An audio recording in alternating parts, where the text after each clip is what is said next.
Hello? Hello? Hey. Hello? Can you guys hear me? Yep. Okay, I'm never quite sure. There's two wires that plug into my computer, and one's for the mic and one's for the headset. Can you guys hear me? Yep. Oh, is that my music? Hold up, man. That's my iPad doing that. Hold on. I don't know how that just happened in Skype. Yeah, it seems like it's echoing. Nah, with the iPad, if I hit something, my music starts playing. I don't know what button I'm hitting, even though I'm in a different app. So I don't know if y'all just heard that bass line. No, I didn't actually. Oh, okay, I heard it. Oh, that's cool. Maybe it plays just for me. I'll have to check that out some other time. Is there still an echo? Let's see. Yeah, it seems like there is. Yeah, I'm straight into the headphones. How about everybody talk and see what happens? 1, 2. Hello. Echo. Is it?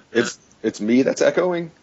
No, it's like Zig's echoing, and actually I'm echoing, and I think everybody else is too. It's all reverberating out of Jeremy's mic though. Hello. Yeah, I'm just using I'm using headphones and a microphone straight into the iPad only. Is that what you have always been doing? Yeah. Is anybody else not using headphones at all? No, I got headphones on. Yeah, I do too. Well, let me. Wait, it stopped echoing. Okay, that's weird. 'Cause I was just about to log off and log back in. No, don't do anything. Okay, cool. At least for me, it stopped echoing. How about everybody else? Check at 1, 2.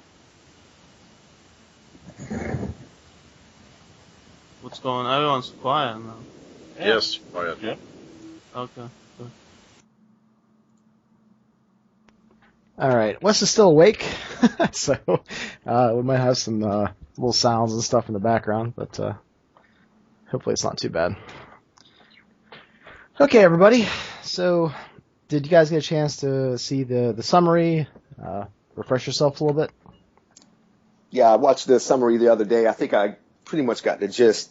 I think the only thing I'm forgetting about is the very end. I knew we were in the going down underground, and I think we went back up to chill before we went further, right?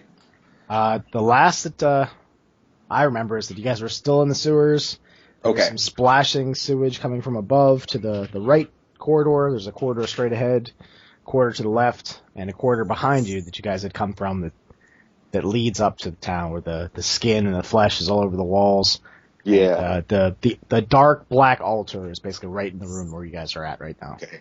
I just wasn't sure if we headed back up before we went deeper for the next session. The only reason I was wondering that way, I knew if I had spells or not, or what was going on that level. As far as I know, you guys are still there. There was nothing else said, so we can jump right into things. We'll just say that you're still down in the sewers. You guys can talk things out. What's directly ahead of us? Just sewage tunnels that continue off into the distance. All three tunnels look basically the same. And we're in the one that was just straight ahead. Yeah, I think you were going to head that way. I don't think you actually had as of yet. All right. Let's start moving. All right, and you guys are still using just the light of a candle. Is that right? Oh, that's right. So perhaps we or should the fake torch. No. We the torches. Remember, I went up and got 2. Oh, that's right. We only lit 1 so far. Keeping the other one dry. Gotcha. So, describe how you guys are going about things, what you're doing. Are you just walking down the tunnel? Are you feeling the walls? Or, how are you doing things? I guess we'll start with Aaron and Ash. Probably not going to be touching anything down here. It's pretty gross, so try to. I'm basically being meticulous and careful about where I step. So I won't be touching any walls or anything. So more than likely, I'll be paying less attention to, basically anything that could be coming up, and more attention to not getting myself dirty.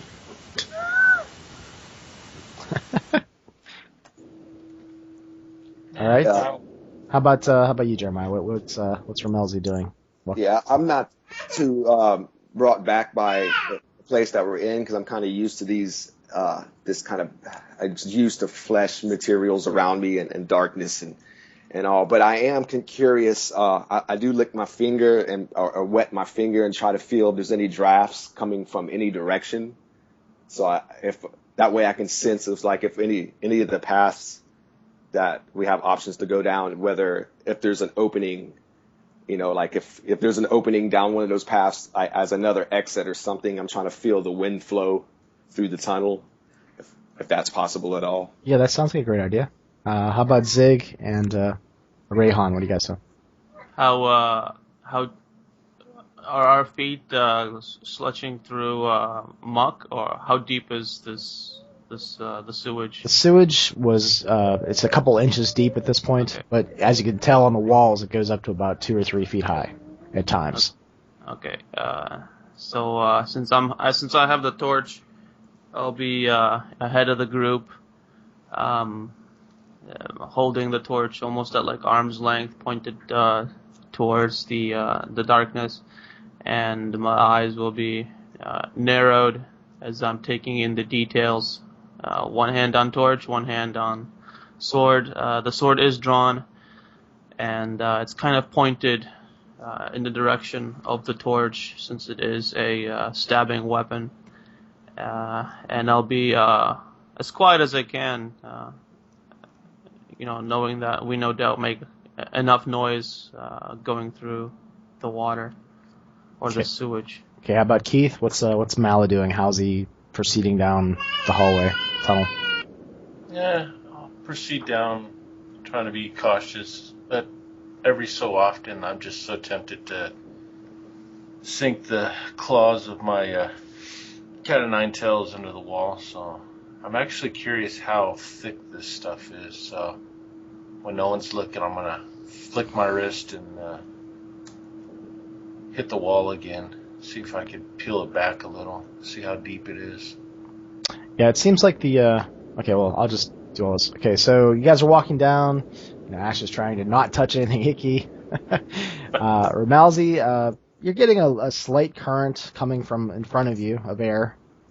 Rayhan, you also notice a little bit of flickering flames from the breeze, and you can feel it on your face. Another thing you notice, Rayhan, is that that wound that was on your foot. Some of the sewage is getting in through the hole since you shot yourself in the foot.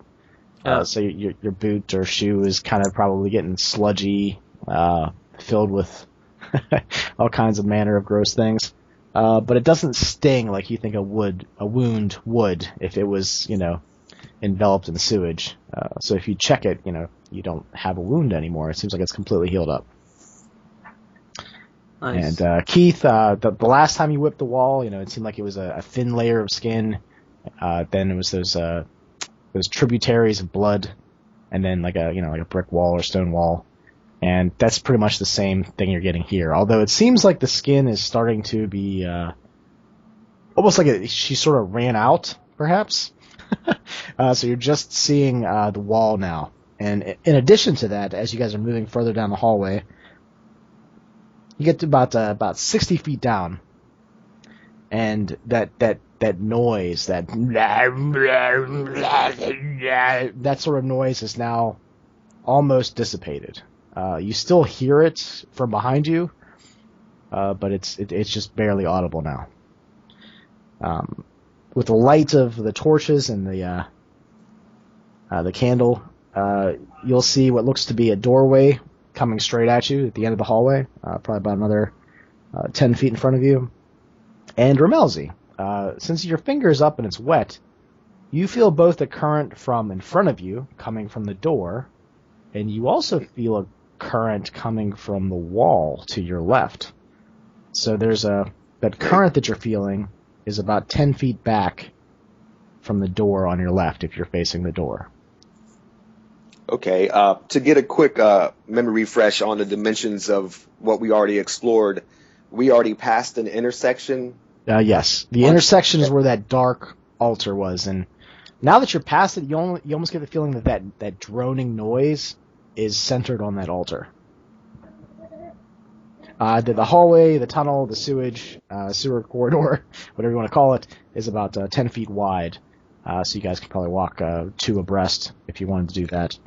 Yeah, I was kind of asking because I was going to map this out. Oh, okay. So where the altar is, 60 feet up, and on the left is that strange current of air coming from the wall. Then there's 10 more feet, and then there's the doorway in front of you that it's made out of old wood. It's seemingly not really rotted, but it's covered in like fungus and moss. Fellas, I sense a draft from the left here. This wall. It might not be a wall as we see it. Something could be possibly hidden on the other side. And I guess I'll go ahead and approach the wall. And is there any flesh growing on that wall at all, or is it ran out by time? Yeah, by this point in the hallway, there's no more flesh on the walls. It's just it's simply like stone masonry, I would think. As Ramalzi's looking at that wall, I'm gonna try to see if there's any traps associated with it. Okay, so you're gonna investigate the door. Yeah. Okay. Why don't you give me? I think it's traps. Yeah. That's I have a character sheet in front of me here. All right, I succeeded. I rolled a 1. All right, so you're looking and investigating, pushing, prodding, these sorts of things. It doesn't seem like there's anything trapped with it, but you can barely see that there's a wooden board on the back of it, so it doesn't open. It looks like it's locked from within. And you all seemingly hear some whispered talking from that room, perhaps. It's hard to make out. Is it possible to slide something between the door and try to lift up that wooden peg, or? It's narrow. You can attempt it. You think maybe with like a rapier or a thin sword, or maybe perhaps. Yeah, I got a rapier, but I'm not sure if that will be thin enough. I'll try to slide it through just to see if it works. Actually, does this thing have well, that wouldn't matter. Yeah. I'll try to slide my rapier through. I'll glance back at the group to see. So I want to get their consent to do this. I'll say, I think there is whispering from behind the door.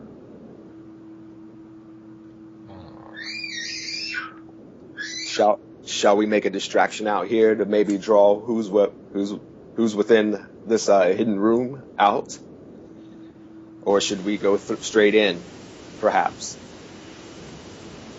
It is barred from the inside.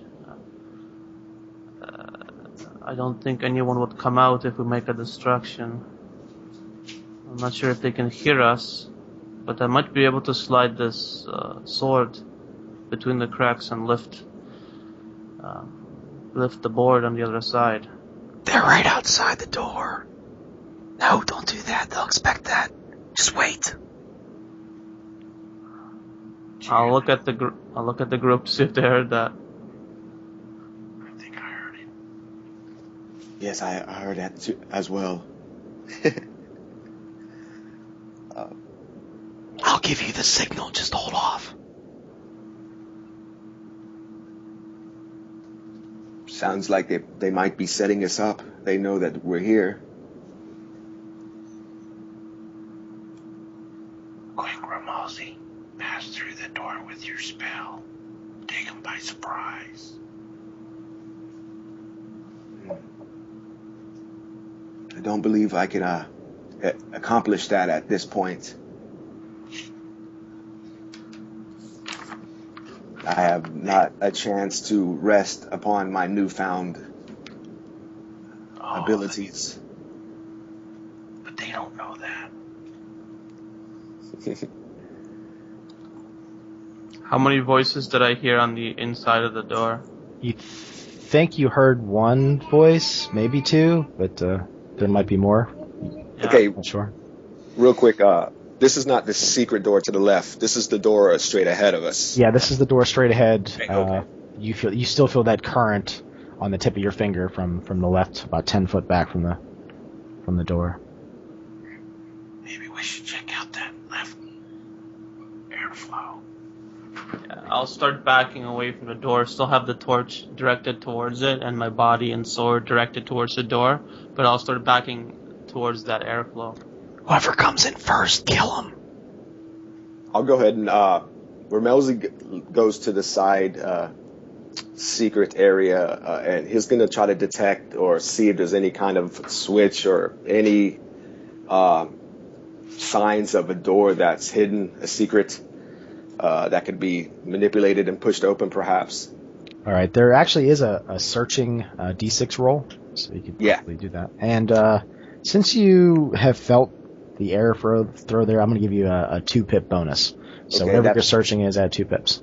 That's perfect, because I rolled a 4, and that's 2 plus 2 and a 4. So 4 and under, right? Yeah. Okay, so yeah, success on that. So you're moving your hands around, maybe, trying to find things, and you push in one of the stones that slide. Sorry. It slides in about 2 inches. Look here, guys. I found it.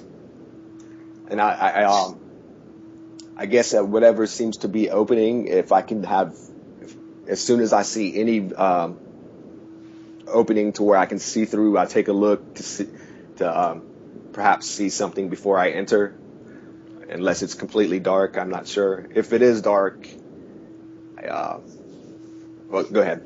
Well, it is dark, but you have the light of torches right there. Doorway that is seemingly made out of stone, but it seems like they're fake stones attached to some wooden door, and the doorway just creaks open to the left. The hinges are hidden pretty well. Rayhan, the torch. I'll pass it. I'll grab the torch and wipe a little bit of sweat off my brow as it's getting kind of hot and humid, and the torch is real hot to my face, and I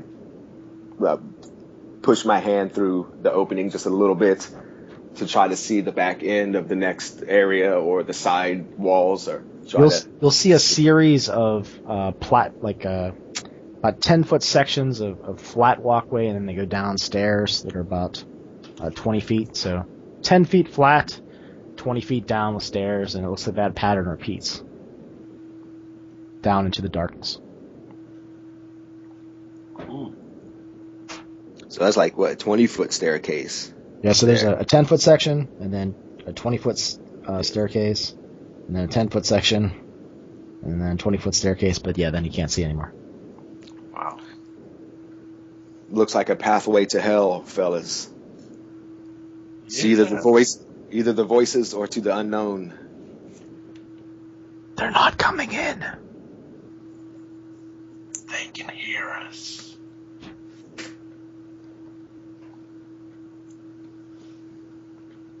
I'm gonna use some hand gestures and point towards the door and Rayhan.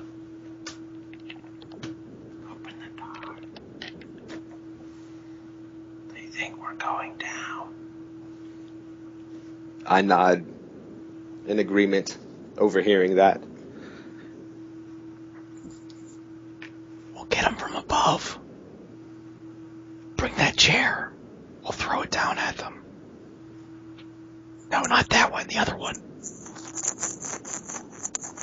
Okay, hearing that, I'm starting to think that these guys probably have a deficiency in weapons. So I'll, as this, as this fake door has been opened,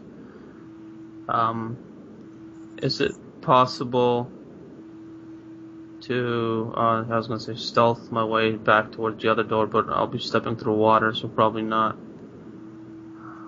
I'll look at the team and I'll say, I think we can probably take these guys.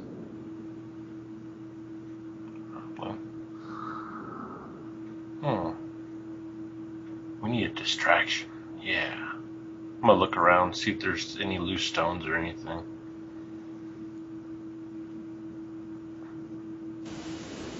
What if they're victims? That is a good possibility. Alright, since they already know that we're here,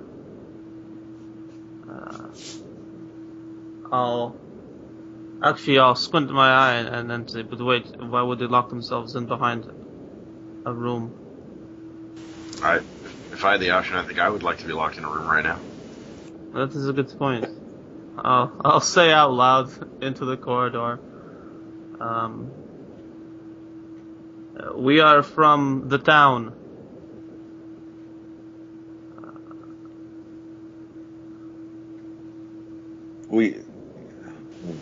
That probably doesn't help, considering the people who are in the town.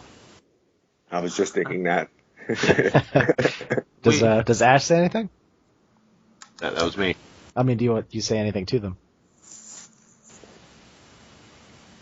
Friends, we mean you no harm. Big smile, even though no one's watching. Ram will back him up and say, we offer you assistance. Is there any needs? Perhaps you're hiding down here for protection. Is the woman with you? What woman do you speak of? I don't think they know. Why are they down here then? Why are you down here? We have lapse in judgment.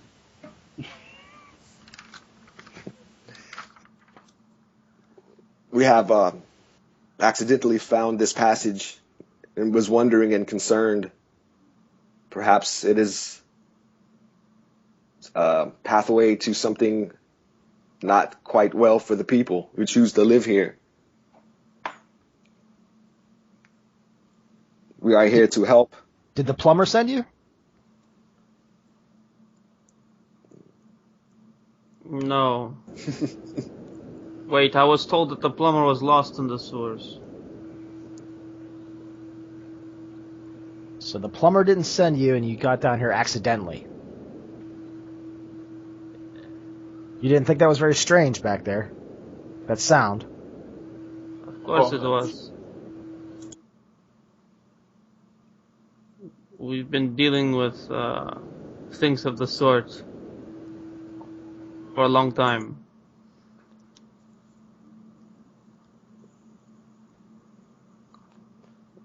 Why don't you come out here? Help us understand. We are at loss to what we have discovered.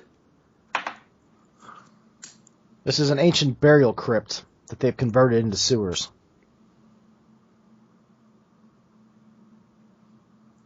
Sounds quite distasteful, in my opinion. That wasn't smart. Well, you've heard that this town has great riches. We've heard that they're down here, at least many of them. A wealthy businessman built this entire structure. That midwifery used to be his establishment. Who is it that we speak to? Perhaps that will help us understand more of what you say. I am Ronald Monaghan, and I have some associates with me. We did not come out down here accidentally. So you're looking for treasure, are you? Could be. The townsfolk have forgotten it exists. How many associates do you have exactly? The bar will lift up off the door, and it'll kind of open up quickly. Inside, you'll see 3 people. The one who apparently was talking to you is right there. He's dressed in leather armor. He has this silly hat that he's wearing. It's very large brimmed hat. The top of it is missing, however. Like it's almost like the top of the hat was cut out. It looks like it's been through a lot of wear and tear. There's another member that's he's a little bit taller. Has very bushy eyebrows. He's also wearing leather armor, has some daggers and short swords around him. And there's a skinny, withered-looking old man. Looks like he's perhaps blind. And he's wearing a cloak and leaning against a staff, but he's looking in your direction. 3. There's 3 of us. Hello. Didn't expect to see anyone down here in the sewers. Thought we were the only ones that'd be brave enough to walk through the town's shit. How long have you been down here? I wouldn't call bravery a facet of this particular expedition.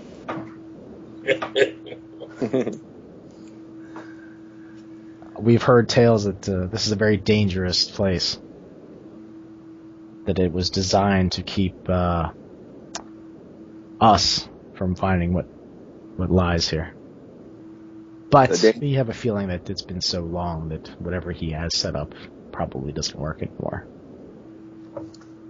So far, the dangers above have been greater than we have discovered down here. You're actually a lot more kinder than most folk that we met above ground. Well, we're not from the town. We're from outside. Who's the lady you spoke of earlier? The midwife. That's how you got down here, isn't it? Or is there another exit? No, that is the way we use. Yeah, we just... Here, though. We used the building, not the woman. That's a shame. She has it coming to her.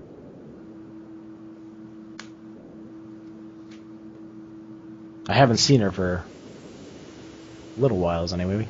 We entered a couple days ago. Is she the one who set up this corridor? I believe that it was her father that set up this this burial crypt down here. Although she seems to be about something else. Something dark and otherworldly. Has she performed the rituals? Have you seen them? We've heard them off in the darkness. We have heard words, but have not seen anything. The screams of infants. Prolonged screams.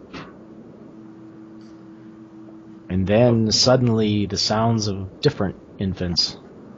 And then her receding off. Coming close at times, and then things getting quiet. It's very strange.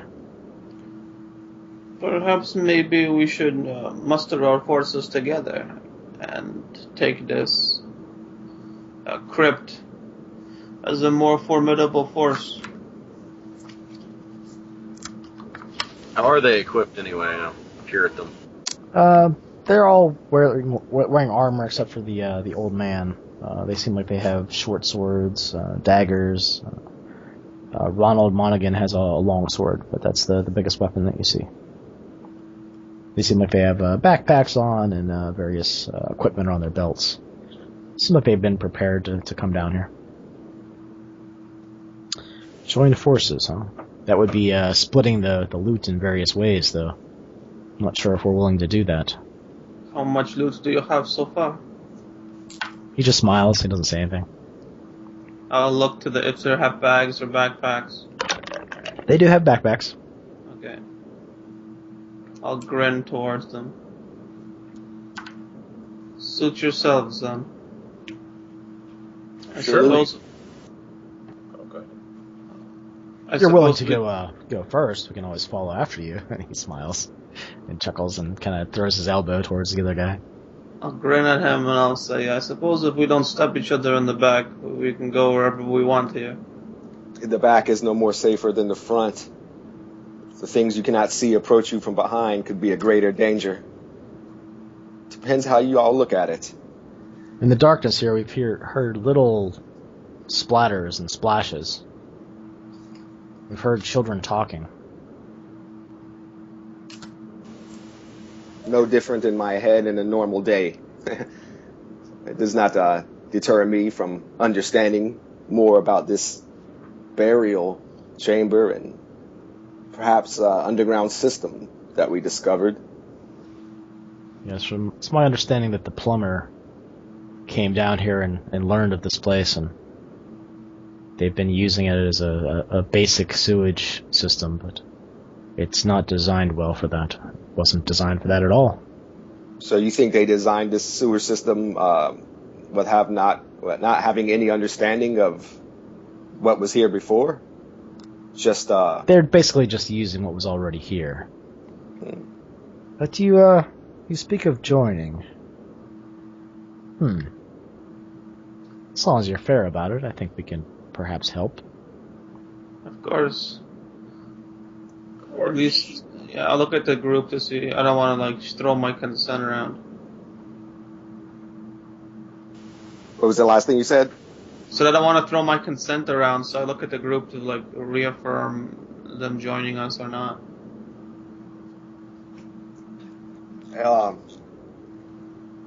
I guess I wouldn't know how to do that with these skill sets, but I guess can I kind of like summarize or kind of get a drift just off of their demeanor and their persona, whether they seem to be hiding anything as far as like maliciousness, or did it look like, I guess a motive kind of thing? Kind of try to they look dangerous. They look like they might not be the most trustworthy of fellows, but looking at yourselves, you probably don't think that either. Yeah, so, I'm sure. Since you guys have been talking for a little while, there's a pretty big pile of stuff in the corner. There's rope and torches and flasks and things like that. There's a heavy crossbow, and there's a battle axe over there as well. It seems like they've piled up their stuff that they don't have on their person as of this moment. There's also a carved ivory hippopotamus. It's like they have broken it off something. And there seems like there's a small gold carving of some saint. It seems like the hands are lifted up in prayer. It's very ornately carved. But the bottom of it, there's like little chunks of masonry, so it looks like they broke it off something. Melzi takes notice of that, and he's concerned. He goes, are you not concerned about damaging this burial ground here? The man had Go ahead. The man had a strange penchant for Saint MacIver, one of the saints of the Church of the All. He has them everywhere. Just waiting to be taken. Why are you of the godly sort? Do you fear these saints coming back from the dead to do unmannerly things to you, to your corpse, to your body? I don't. I do not fear it, but all things from the other side of life do try to speak to the living in different ways, perhaps detrimental ways. I just do not want to cause a surprise effect upon us by damaging the burial ground, but so be it. It was just my curiosity. Some of us don't bother with religion or avarice.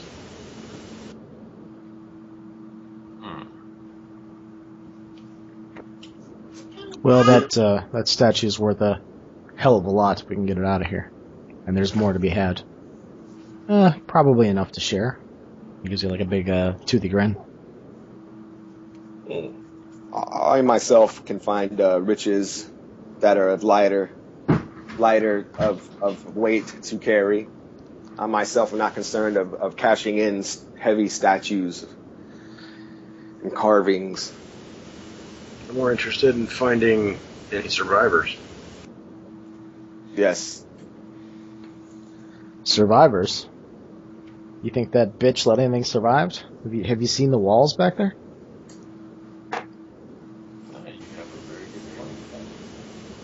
Yeah, every odd religion has silly little rituals, and maybe she's saving some for it. Do you know of this side passage we found here that goes deeper down into the ground? Side passage? Yes. Oh. Perhaps he notices that it's opened. Perhaps your men could lead the way for us. They seem to be armored and well protected.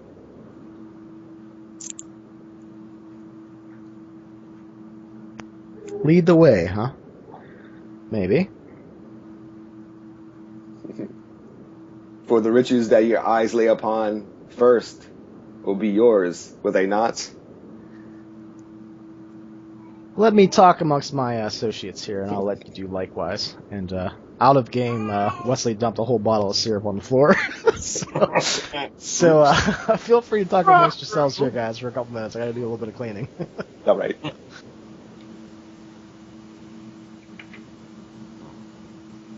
So I guess give the eye to the rest of my friends here, trying to give them the facial language of, should we allow this to happen? Should they lead us? Right after I say that, I kind of widen my eyes, look at Rehan, Ash, Mallow.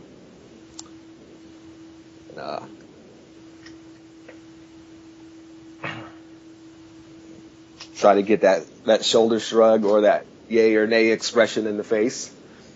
I'll give a yay expression. I'll nod slowly, but I'll look at Ash and Keith. What's your character's name again? Mallow. Yeah, and Mallow. I'll look at both of them. What do you think? It's a simple deduction. When would we betray them? And knowing that, we can basically figure out when they will betray us. It will likely happen after this woman is killed. Yeah. If we keep their eyes sparkling with treasures, perhaps they will be blind to their deceit upon us. No time to even think. Well, you're already pushing them ahead in this madhouse. So basically, we're telling them to an extent that their lives are forfeit, or at least we don't care enough about the treasure to take lead. So, what do you think they would think based on that? I think that they wouldn't have very much use for us, other than carrying back said treasure, the big ivory hippo, things of that nature. So I don't really think that we're going to be at good odds unless we come at this from a honest, truthful, and fair standpoint, and not treat them as if they're going to be tools to be used and discarded at a moment's notice. Yeah, that's my opinion. Yeah, I actually see it that way as well. Out of character, Ramelzi's always trying to, let's say, he's not really concerned about these, this material possessions and all that. So he was kind of using that, of course, to get a probe in the darkness, perhaps. But if they see through that, yes, that'll be detrimental to us, I'm sure. If they're wiser than that. Yes, a good point. Yeah, the leader comes back. He opens the door once again. So, if you want us to take more risk, then you would, of course, be willing to give us more of the percentage of the findings. Is that correct? Maybe 60-40? I'll leave that up to my my friends here.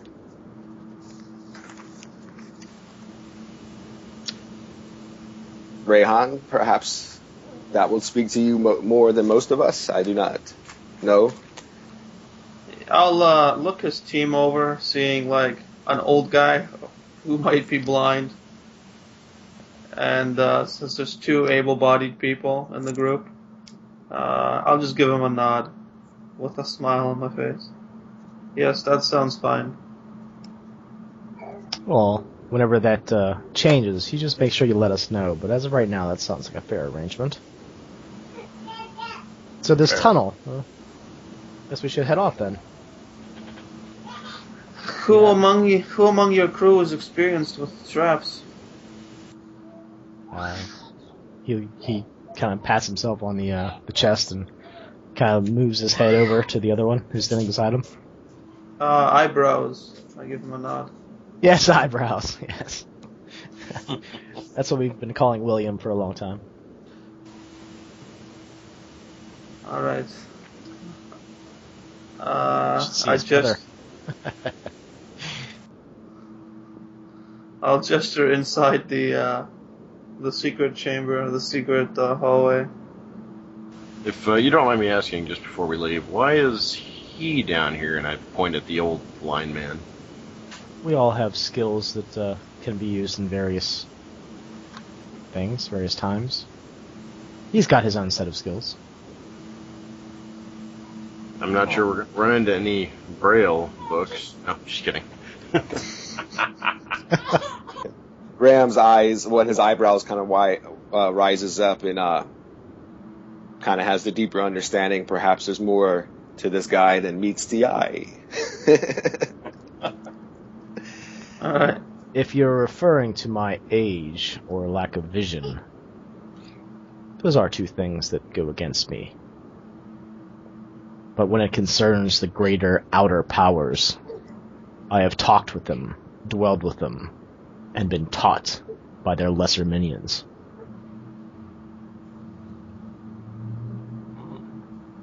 So yeah, he's got some skills, is basically what he's saying, that come in useful sometimes. So are we ready to head down yet, or should we? Let's go down. You'll see that the old man has a bag of moving things. Seems like there's like animals perhaps in there.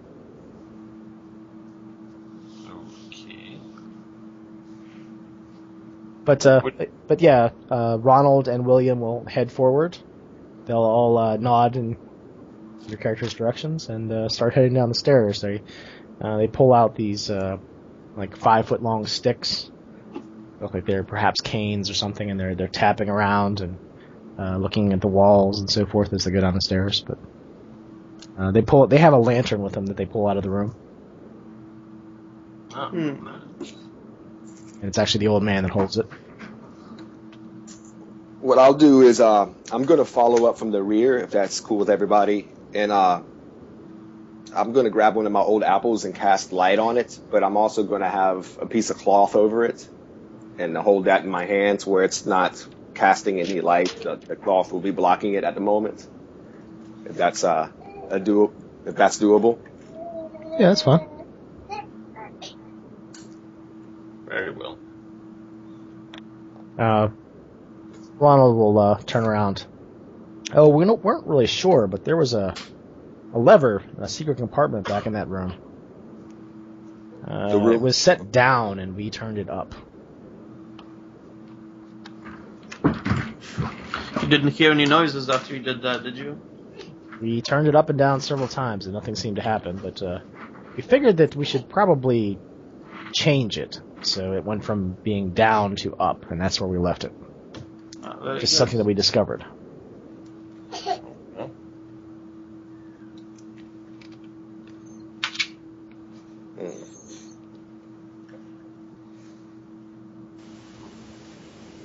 So that was in the room that they were all in? Yes, back there, and he, points up and to the left. And you'll see in there there's a little door that's open with a lever turned up.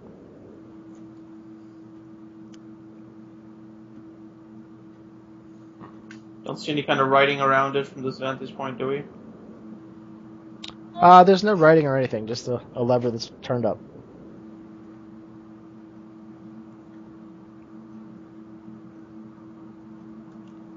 Perhaps it was a lever that allowed us to open the secret passage in the hall. Sounds like that sounds like the most reasonable explanation. Was there any clicks or sounds that you heard when you had pushed the lever? I guess talking to Ronald or whoever. Yeah, Ronald will respond. No, we didn't really see anything, but we figured that we just got the hunch that we should turn it up, and that's what we did. Oh. I'm not sure what the trend is in this city about what up and down, off and on is. But whatever. We just wanted to mention that, and they basically just keep moving down the stairs. Okay. Yeah, head on down there. As I'm following behind, I do take a lot of time looking at the stairs. I'm sure if they're just carved stairs or do they look built or mechanical, trying to sense that perhaps the stairs could be a trap. Ronald Ronald and William are tapping a lot going down the stairs, but they don't seem to find anything. They seem like they're built. They were built out of bricks and stone. But it's actually about 100 feet of, 10-foot platform and then 20-foot stair, 10-foot platform, 20-foot stair. Until it basically, takes about 100 feet down that you guys go. Wow. But then you'll get right to a wall that doesn't seem to have a door. Maybe that's what that switch was. I'll detect traps.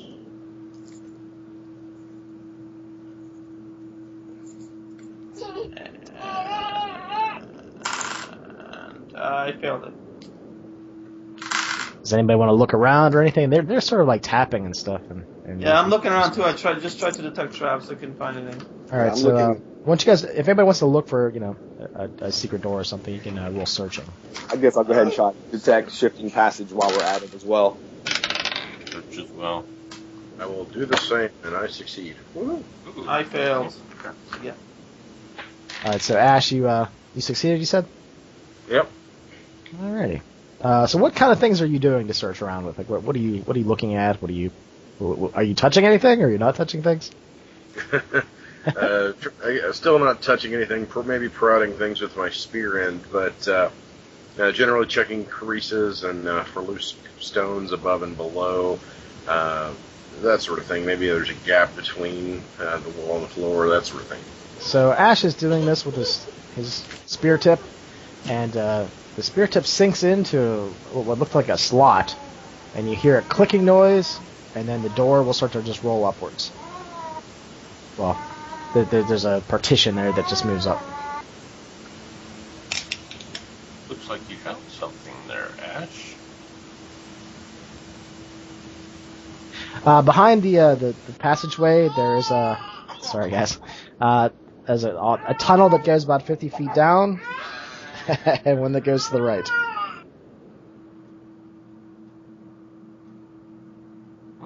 So it's like 50 feet worth of stairs, basically.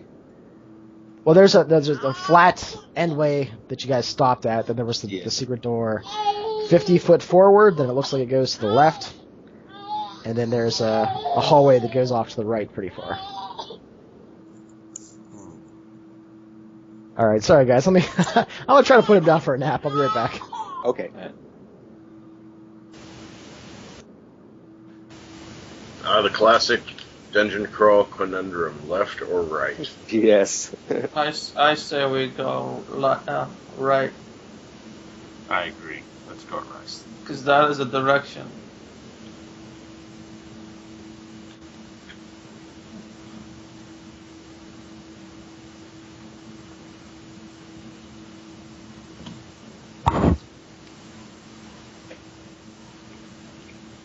Right sounds good.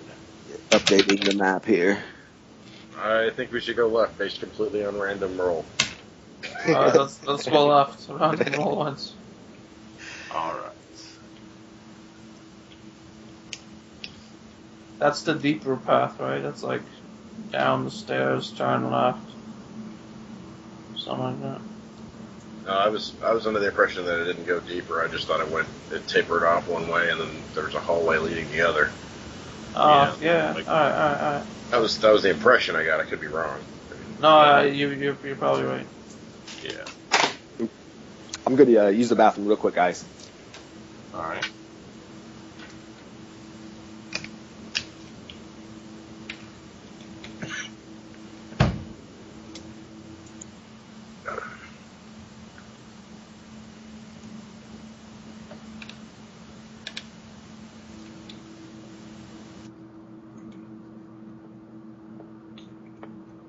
So these guys haven't been down here yet either. I wonder what we'll find.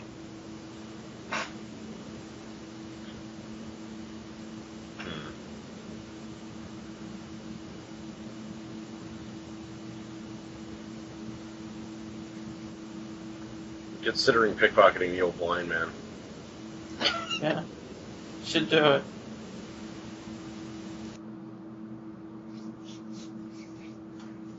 If his bag of animals doesn't catch you doing it. That's what I was pickpocketing. I wanted to see what was in there.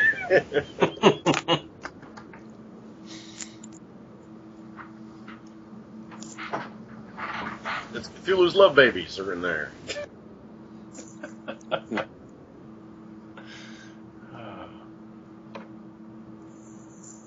This is going to be a fun part of the recap video or whatever.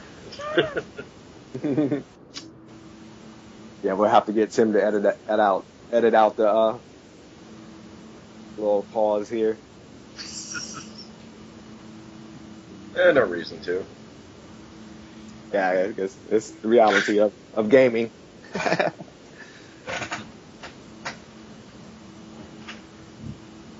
I haven't got a chance to map real time in a game in a long time, so that's kind of fun. Cool. I don't know if people really do that anymore. I don't know. Oh yeah, people do. Sometimes you have, well, it's different when you're around a table because usually the party's cartographer, can just hand the map around. People can disagree with the assumptions he's made, things like that. But in this case, we can't. So we're just going straight off faith with what you write down. Yeah, I could take a little picture and drag it over to the chat real quick. But it's just to get a general idea. It ain't really, I guess, trying to be accurate, just so I can get a sense of, somewhat of a sense of direction. Gotcha.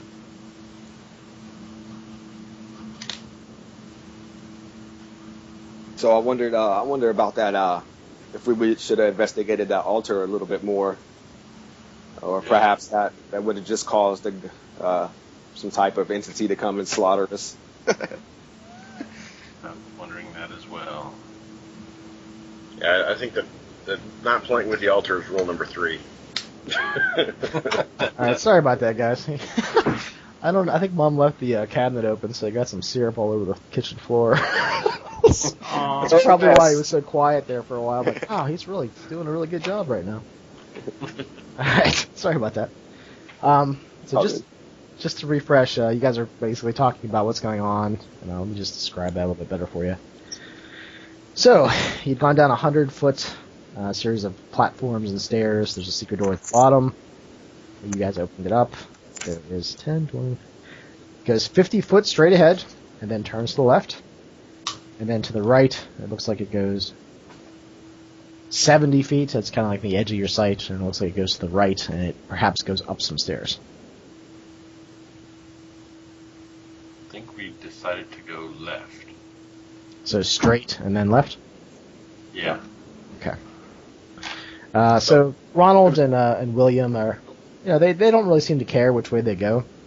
They're willing to listen, and one way is as good as any other to them. So they'll move forward. The old man, you'll notice, just holds the lantern up, but doesn't speak much. He'll look over to Ramalzi every once in a while and sort of nod his head in respect. I take notice and kind of do the same, but a little apprehensive and letting them know that how comfortable I feel or not trying to give them any sign of I attempt Go ahead. I attempt to pick the old man's pocket. While this exchange is going on, apologies for the interruption. No, it's all good. You roll some sleight of hand if that's what you want to try to do. That's fine. Let's see. I think that would be the pickpocket skill, I guess. Sleight of hand.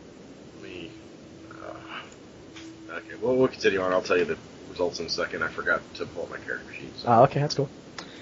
So, William and then move forward, and you get to the part about 50 feet down that corridor. That's after you've turned left. And there's small alcoves to the left and to the right. It looks like there's 6 different ones. Basically, at 60 feet, there's one to the left and one to the right. And inside these alcoves, where's that? So 2 alcoves, you said? Yeah, there's 6 of them, but there's just 2 to your left and the right at this moment. I just barely made it. I rolled a 3. Alright. So you reach into the old man's pockets, and you'll pull out some coins. Looks like it's about 10 silver coins and maybe like 3 copper coins. But they all seem of strange mintage. Mintage, is that a word? Minting. They're not familiar to you. They seem like they're from someplace far away. Did I happen to bump into the moving thing? I mean, were you trying to pick the bag of moving creatures? I mean, you can reach your hand in that if you want. That was essentially what I was trying to do. Oh, okay. All right. Well, you'll pull out a rat that attempts to bite your hand. If that's what you're trying to do. I do this and throw it as soon as it bites. Hurl it like a softball. I just shake my head, seeing and noticing the whole thing. Like, oh no.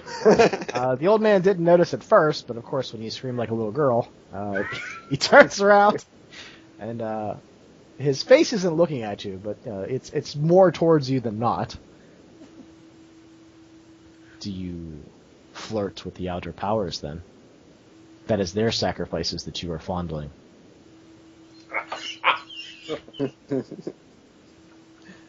My friend here, I think he has. He can speak for himself. He has some type of allergicness to animals. He's probably trying to get rid of them. He seems like he completely ignores Rousey. He's just looking at Ash like, I don't know. Odd little curious. He's a chicken and he just crept in and stole his eggs, you know. Odd little curious religions. Sorry, I was just curious. He makes this noise and the rattle sort of like move around in circles around your feet, and then he runs back up the old man's leg. He opens the bag and he jumps in the bag. You always train your sacrifices, and I would think that would be time intensive. It is time intensive, but gives an old man something to do in the wee hours when he's tired of staring at his arcane words that blur before his mind. Arcane words, eh? Stare, eh? And if my hand face. What is your name again? He looks at Ash. Shimbalar Balimbalar. Or Bambilar. It's too early for me to actually say my own character's name. No. Shimbalar Bambilar of House Windstrider. I shall name this rat then and think of you as I sacrifice it. He turns around. He starts down the hallway. So anyway, the alcoves. Before the little thief drama happened here. He's not very nice. There are man-sized granite statues, each resembling that Saint MacIver that Ronald had talked about. Ornately crafted, looks like he's staring at you. Just staring out from those alcoves. So you've reached the first two, and they seem identical. Should we continue on? I don't think these have anything of value. I whisper really loudly to Ramalzi, I don't like that guy. Pointing at the old man. I'll say back, for me it's not a matter of like or dislike, but I am uneasy with his ability being so close to us. I shall enjoy the sacrifice more than most. I guess I'm gonna use my past knowledges of I guess, maybe perhaps any of the religious practices that were blasphemed during my upbringing with the wizards, to see if perhaps maybe I know anything about this saint. Perhaps it's been used as in a sacrilegious arcane event. All right, I'll let everybody roll under intelligence to see if they have ever heard of Saint MacIver. Saint MacIver. To see the fuse bombs. That's a 12 under 15. I got wait, what was it? Intelligence? Yeah, intelligence. Yeah, I missed completely. Yes, I failed. I failed as well. I made it by 12. All right. So those that made it, they've heard of him. They know that he's one of the saints of the Church of All, which is in the local area, but but nowhere else in the world. It's a very localized religion. Like the Spirit Knights and the Temple of All seem to be in this area, but in your travels elsewhere, they've never heard of these figures, these religious figures. But anyway, Saint MacIver is known to be a patron saint of defense, honor, and justice. And the mullet haircut. No.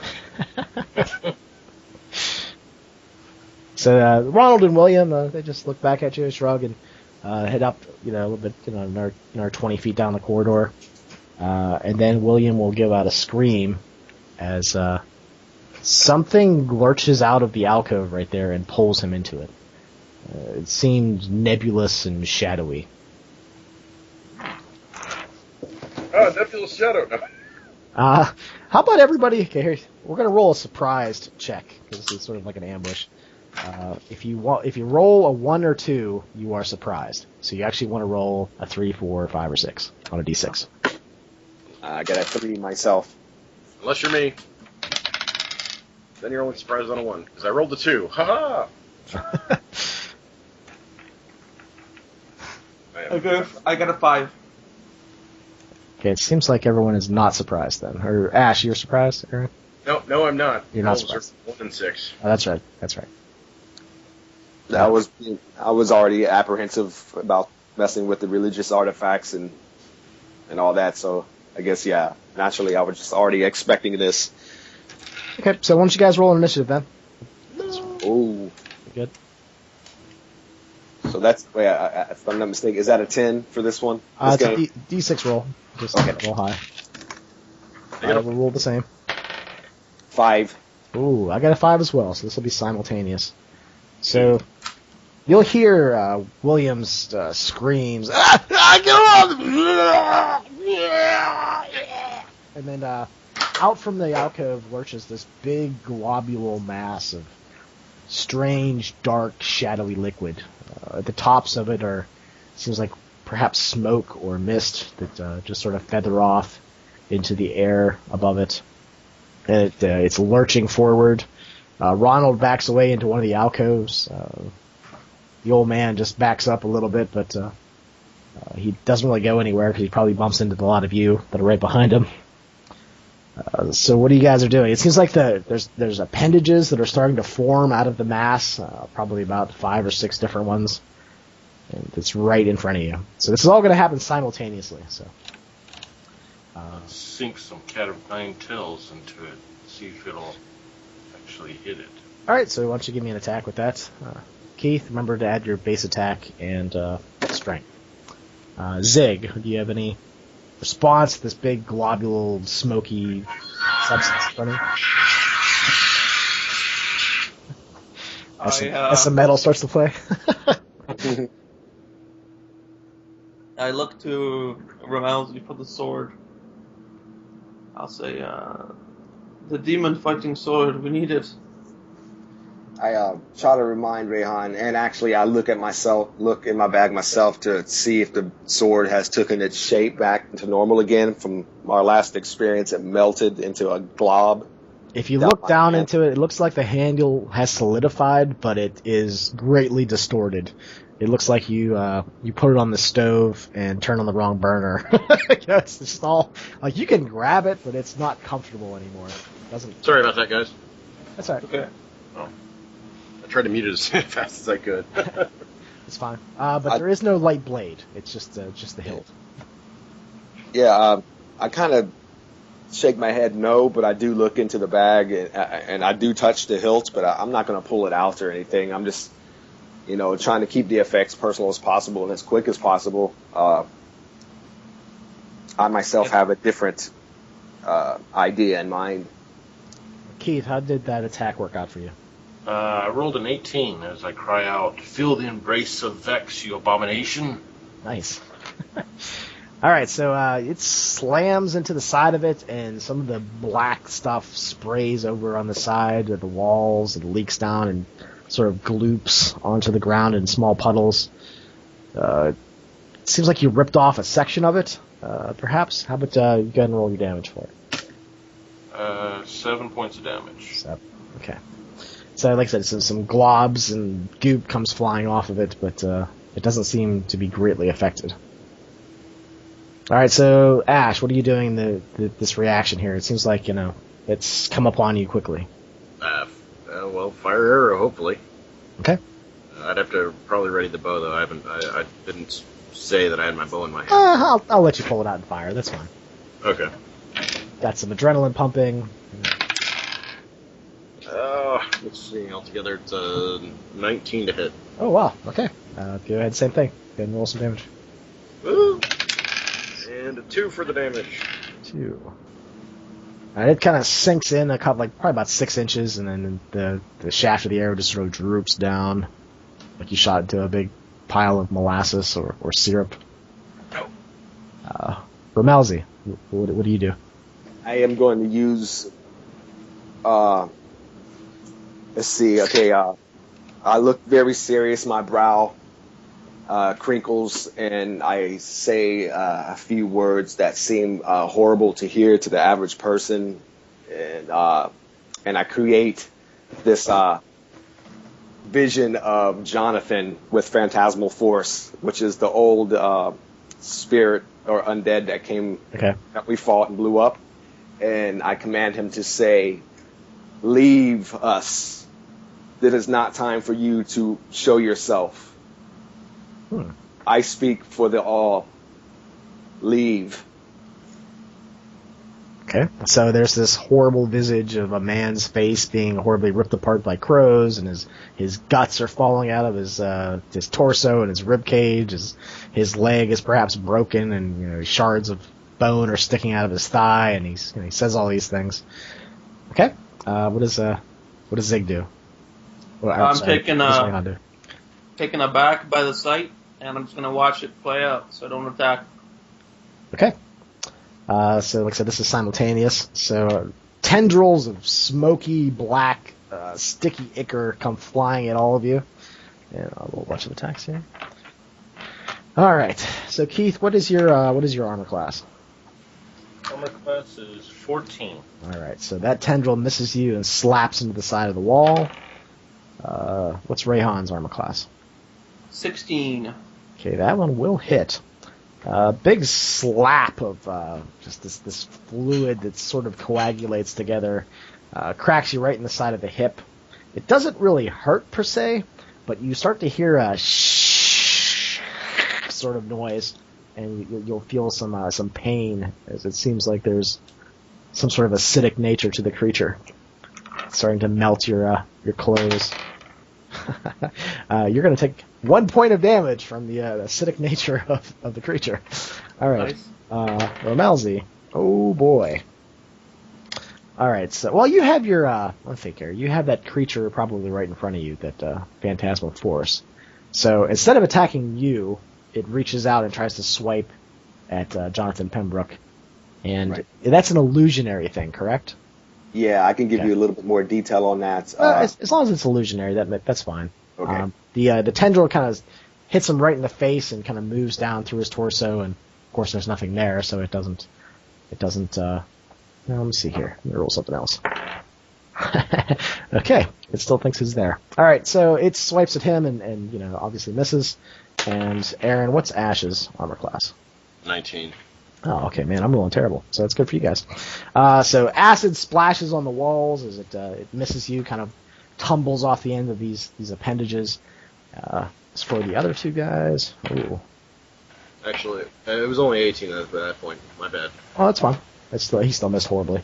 Oh, okay. I counted shield. I don't know why. You will see the face and torso of William being pulled drastically into the creature's base, its pile, and you'll start to see his flesh fall off his bones as his body gets sucked into the body. Like,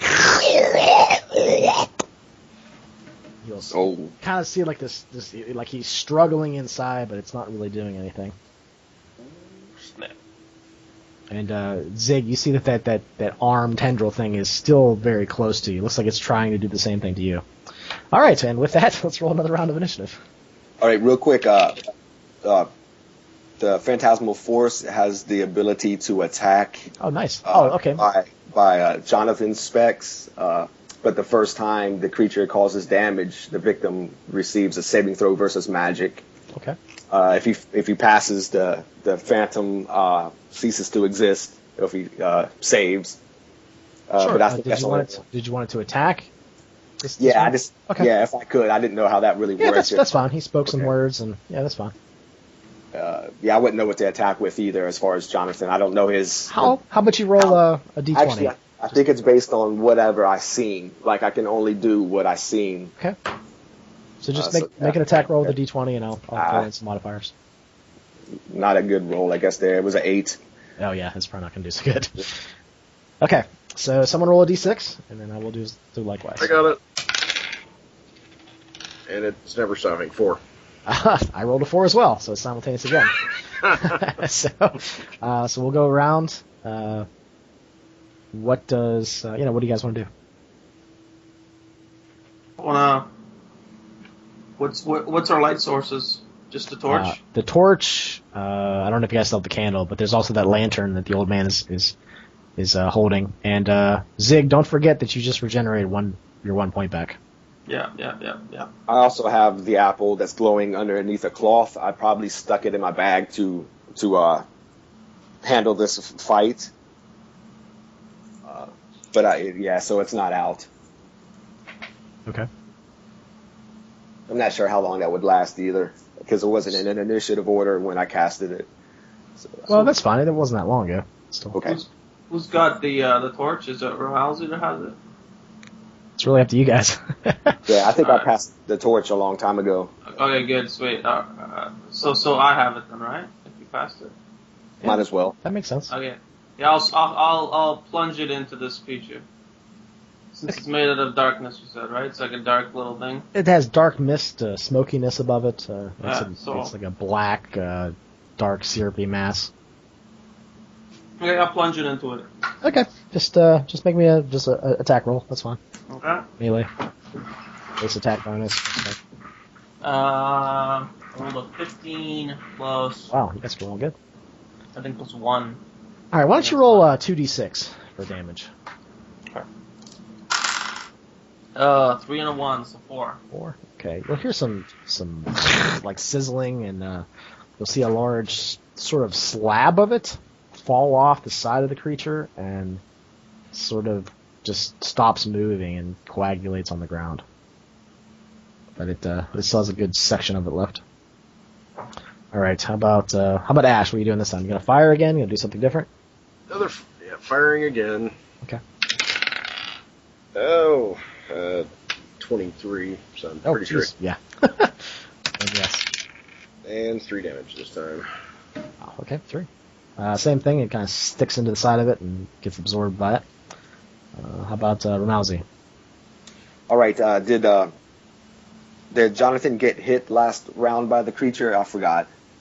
It did, but I rolled a d20 and it got really, really low. So you didn't make the hit, basically, the contact. Okay, cool, so he still exists. He's going to command Jonathan to attack once again. Okay. Just make another attack roll. All right. 16. Ooh, that works. As far as damage goes, how about you roll like a d8? All right. D8 plus like 2. That is 4, 5, 6. Nice.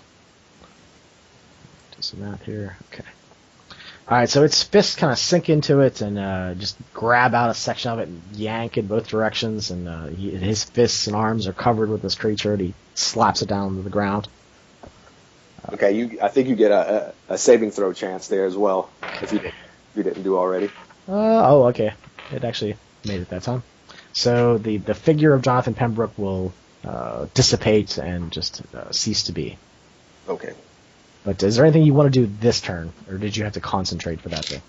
I'm not sure how that would work, but I have a feeling that I would probably have to concentrate. I mean, my eye, I guess, that would give up my action. Okay. Let's see here. So I guess we got Mallow left. All right. And the man. I'll dig into my pouch of ashes and smash the ashes in between my fingers, close my eyes, and call upon Penthos to guide me to your champion. And as I stumble forward, I'm going to latch on to Rayhan, granting him 3 levels worth of hit points and savings throws for 4 rounds. That's terrorism on him. Nice. Sweet.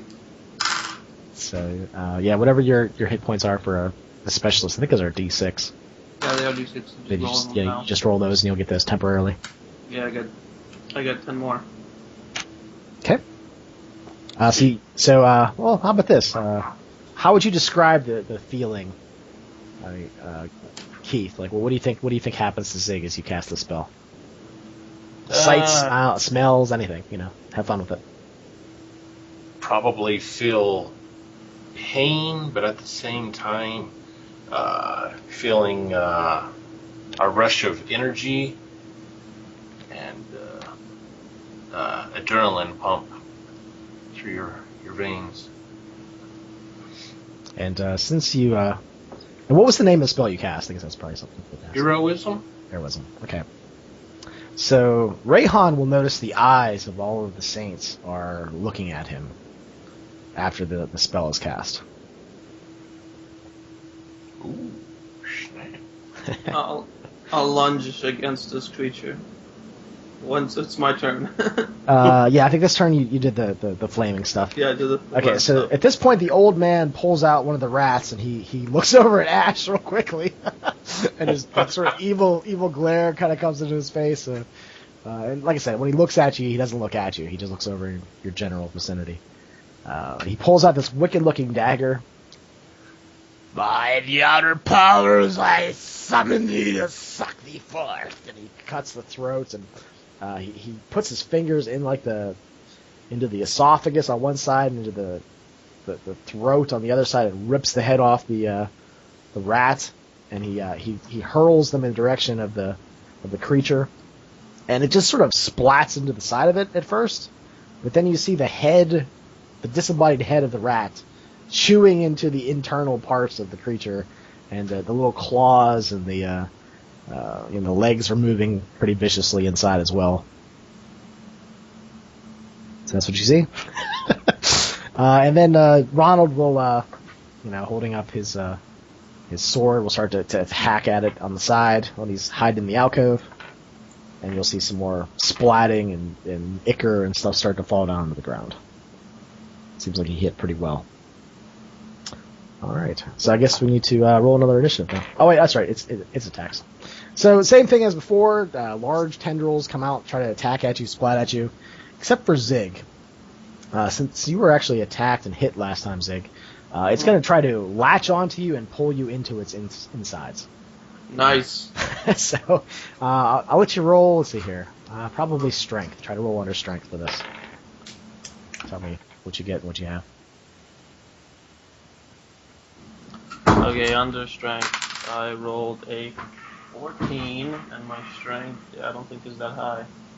My strength is 10, so I failed it. Okay, so you'll feel this acidic burn on your hip, and it wraps around your waist. Let's see here. This time you take 3 points of damage, and it lunges, and I guess it's not lunges, but it tugs at you forcefully. You leave your feet, and you just splat into the side of it, and you feel the acidic burning as it's sort of tumbling over you like rolls of dough, sticky dough, and you start to be submerged into the creature itself. I'll dramatically reach a hand out towards the party and go, no, no, no! All right, everyone else, let's see here. Attack for Keith, that'll miss. Miss. Wow, I rolled 3 9s in a row. Okay, so tendrils are reaching out. Let's see if we can get the old man. Ooh. Yes! Oh, wait. The old man gets a big acidic mark across his face as the thing slaps into him. You'll see some of his flesh just tumbling off. Outer powers, save me! And that happens. Let's see if the other guy. Looks like it misses Ronald, who's swinging drastically with his sword. Okay, it's another round of initiative. The thing looks like it's not stopping. It's probably lunging and moving forward a little bit. I said Rayhan is being digested by it. Who feels like rolling initiative? You want to do it, Sig? Since you're being submerged I'll roll it. in syrupy acid. I got a 1. Alright, I actually rolled a 5. Okay, so why don't you give me another strength roll, Zig, to try to pull yourself out before you get completely submerged. Alright, let's do it. Actually rolled pretty bad. Okay, I rolled a 4. Oh, nice. I rolled really terribly. So you managed to, well, I'll let you describe it. How do you get out of this thing? Maybe when it enveloped me, it enveloped some of the torch as well, recoiled, and I used its twitchy reaction to the flame to push myself out. So I'll be on the floor, kind of crawling away from it. Okay. A quick question: the statues that was looking or eyeing Rayhan earlier, did that do something for him? I didn't really understand what was happening. Yeah, I got a heroism spell cast on me, and it gave me a hit point boost and a saving throw check bonus. Okay, cool. Yeah. So this entity and the saint statues are not working together. It's basically honestly, the only one who probably saw the eyes is probably Rayhan. So okay, it's not something that you guys saw. Okay. Sort of like the scene in Interview with a Vampire when the statue's looking down at Lestat. It's kind of, that kind of stuff. All right, so you're tumbling out of it. It tried to suck you back in. It didn't work, but it does reach out and try to pull the old man in. Oh, and the old man goes hurling into the center of it, and unlike being partially submerged, he goes straight into the inside of it. Oh, wow. And you'll see chunks of his flesh start to fall off, and the man that's already submerged seems like he's part skeleton, only a little bit of flesh left. But the old man is screaming, and you'll see some of the stuff going into his mouth as well. Okay, let's see here. Let's roll for everybody else. Ooh, Ramelzi. Uh-oh. Okay. Oh, you get whacked really good. You take 6 points of damage as acid starts to leak down the side of your left arm. It sort of slapped into you. It's stuck to your arm. And as you've seen with these other people, it'll probably try to pull you inside of it next round. And Ash, it's going to miss you as well. Ooh, he smacks Ronald really good. But see, one of these tendrils slaps into Ronald's sword arm and starts to try to tug at him, but doesn't do anything at the moment. All right, so what do you guys do? It's your turn in the initiative. I'm going to quickly try and survey the party and see who's the worst off as far as wounds, besides the two that are currently in the creature. Yeah. Your fellow party members seem like they're fairly all right. The ones being digested, of course, aren't so much. Like the old man and William that are inside the creature. But yeah. When you see me, you can tell that the damage that befell me really just increased my will to fight, and it didn't hold me back at all. I see Bix has embraced you. So, I don't know. Who wants to do something? Who is currently entangled by the creature? Ramelzi looks like he's next to try to pull into it. And you hear me curse in a foul tongue that sounds reversed and echoed at the same time, like Kagaliga Zagmach. Just yelling and cursing. I'm going to fire at the tendril that's holding onto him, trying to get it to either be severed or just repel one or the other. Okay, sounds good. Oh, 19 to hit. Oh, okay, that's good. Wait, no, it's 25 altogether, but it was 19 when I rolled. It's good. Woo! Alright, and 3 on the damage again. Okay. So yeah, the tendril that was holding Ramelzi gets severed by the arrow tip and falls down to the ground and splats at Ramelzi's feet. Run away! What does Mallow do? What do you guys do? I'm gonna lash it with my cat of nine tails. Okay. Round. Another attack. I got a 13. 13's gonna be a little low. Actually, you're gonna just miss it by a good margin, I guess. Foul abomination. Rayhan, you crawled away, but you can actually do something this turn if you want.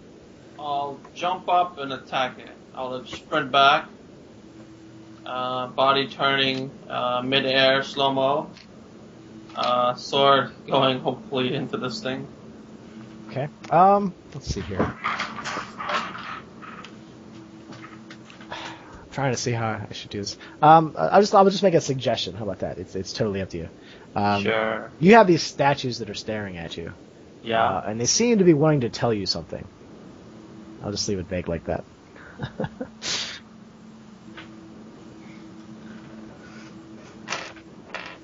A turn is what, like 3 seconds? It's probably like 6 or something. I'm not exactly sure. But yeah, something like that. But.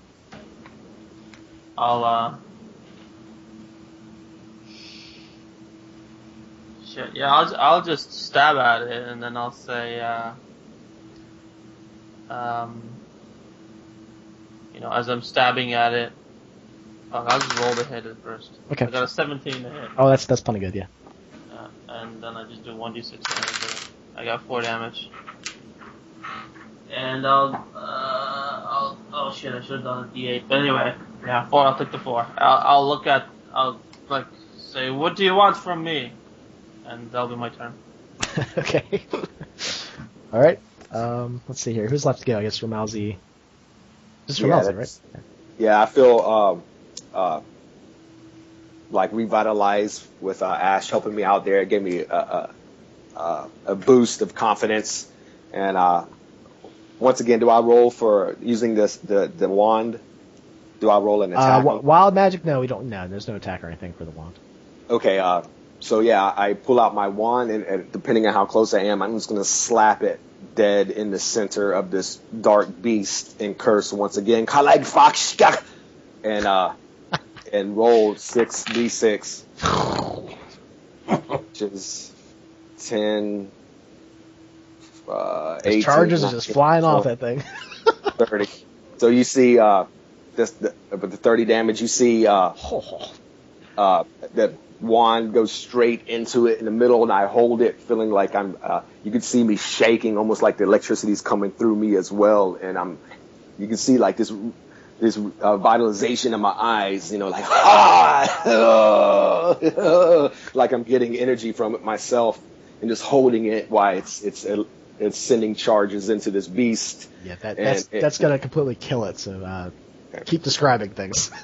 All right, as it I don't know. I guess it kind of disintegrates into pieces of dark matter, kind of just in different chunks, kind of separating it from itself. And as it falls to pieces and dissipates, I guess that's how I'd explain it by the description of what I've seen. My arm is still staying there in the middle, like I can't let go. It's feeling so good, and I'm kind of stuck in that position of just yes, it feels good, and trying to not really snapping out of it until perhaps a couple of seconds after it's fell, and I'm still kind of like Yeah, the old man will sort of like fly outwards and is thrown roughly against the wall and slaps down to the floor.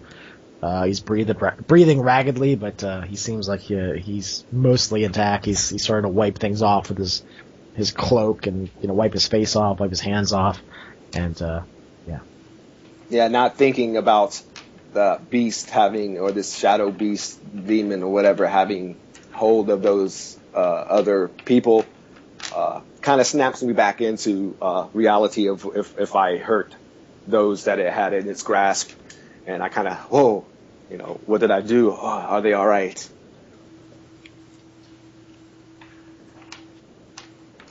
I'll approach the old man and size up his wounds a little better.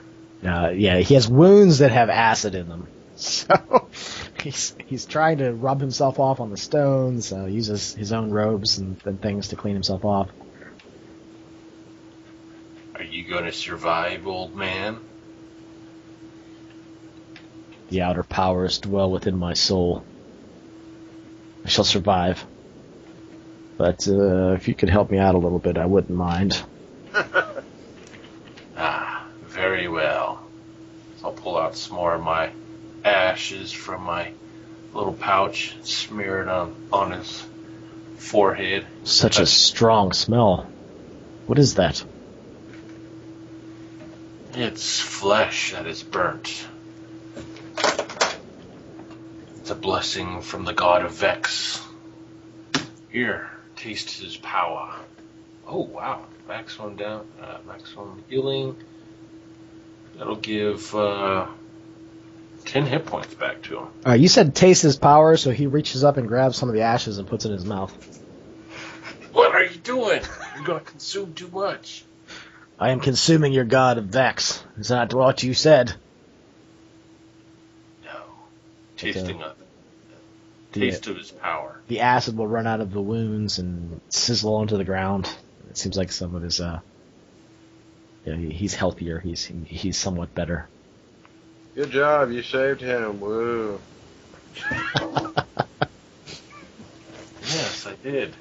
I know how fond you and Ash are. I enjoyed sacrificing his namesake rat. I shall name more after him.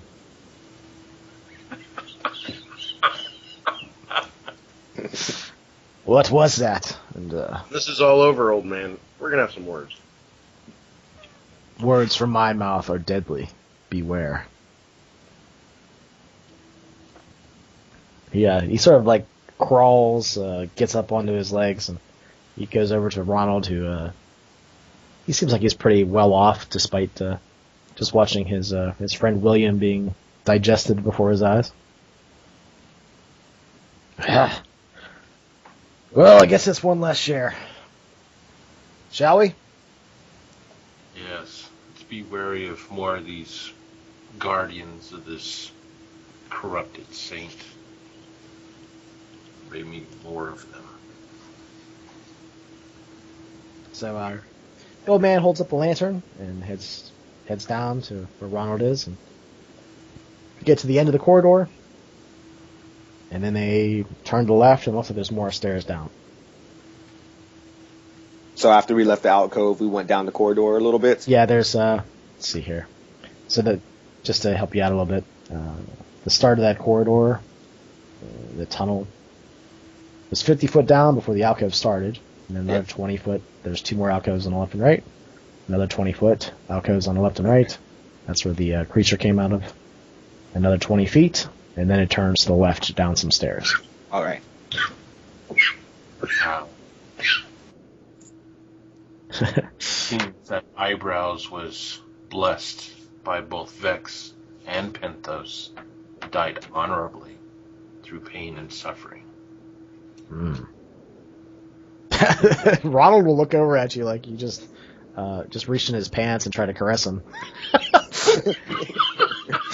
And he moves forward quickly down the stairs.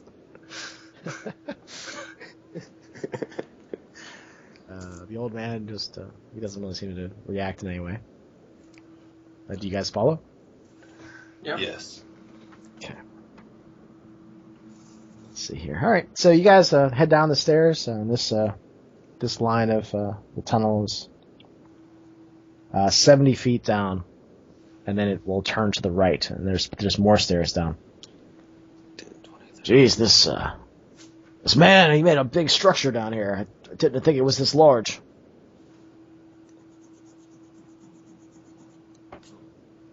Do we have any idea or clues to what we might find at all?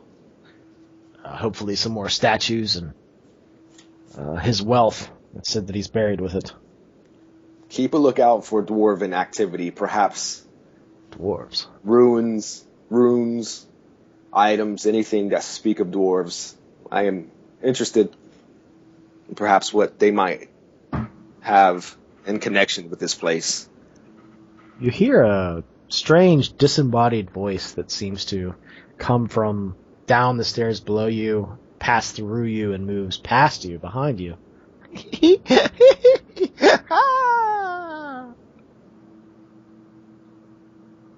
Was that in my head, or did y'all hear that? I always have laughter in my head. What was that? What is this? I believe I heard it as well, Ramalsi. So you all join the insanity that I have. What the hell is that? And like I said, the temperature of these tunnels is very cold. It's probably about 40 degrees down here.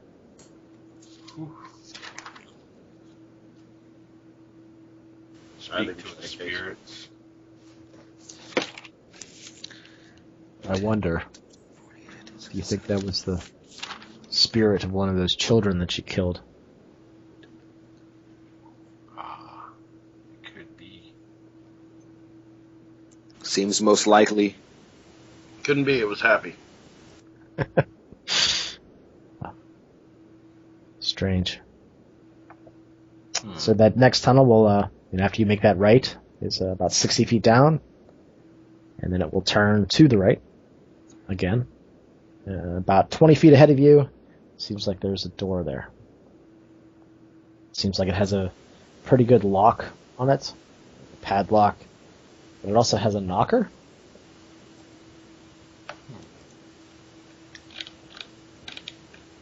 Shall we listen at the door and see what's on the other side? And then you also see something written on it that's kind of half covered by moss and mildew and things, but it says, "You've come so far, but the true test of your skills has just begun, grave robber." Well, this message isn't for us. I'll check for traps. I'm sure that the spirits who protect this place do not distinguish between curiosity and treasure hunters. Check for trap roll. I got a 2, and my find traps is 2. So Okay. It seems like there's some mechanism that if you open this door, it will pull something. Some sort of cord or rope that heads off into the wall, but it doesn't seem like there's any danger associated with it. is there a way to dismantle it? There is. Alright, I'm going to try to dismantle it. If you cut this cord, that effect won't happen. Yeah. Does that require me to roll, or do I just cut the cord? No, that's fine. Let me think here. Let's go look at the skills again here. I think it's tinkering to Yeah, why don't you give me a tinkering roll just to make sure you don't mess it up. Alright, I rolled a 4, my tinkering is 4. Okay. So you cut the cord at the very last second. You'll feel some tension on it, but you cut it just in time. Ding. And you'll hear and then nothing else. Alright, I think it's safe. And actually, it seems like the lock, as you look closer at it, it's an actual lock, but it doesn't, like, even if you open it, it doesn't matter. It's almost like the lock is for show. The door swings open by itself. Okay. Swing it open. Okay. You hear that strange noise again, but nothing happens. Shine the torch on if it's still lit. If not, I light it. Yeah, it's probably still there. Alright, shine the torch in. There's a stone spiral staircase that leads even further down. Wow. It seems like you're kind of wondering, how far down how far under the town are we at this point? There was no bottom to hell, Melzy says. Eventually we're going to run into foreigners from strange lands. Is there a drop in the staircase, or is there like a central pillar that these stairs revolve around? Yeah, there's a central pillar, and they spiral down into the depths below. All right.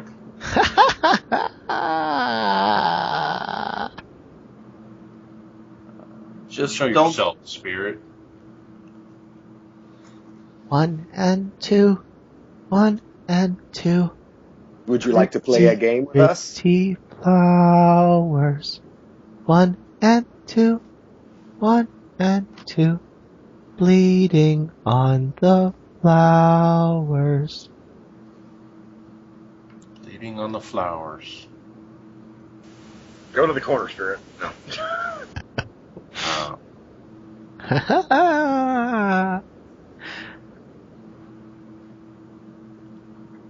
Do you want to paint the flowers? I can paint the flowers.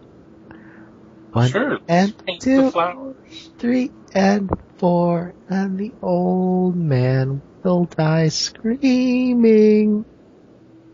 I love art. Where do we paint these flowers? I suddenly like the spirit. And you'll hear the voice sort of come up from the stairwell, and again just pass through you and further into the tunnels and sewage behind you. And yeah, there is like a trickle of sewage running down here, but it's not as bad. It seems like since you opened that secret door, it started to flow down into this way. But yeah, it's pretty dry down here for the most part. So, shall we head down?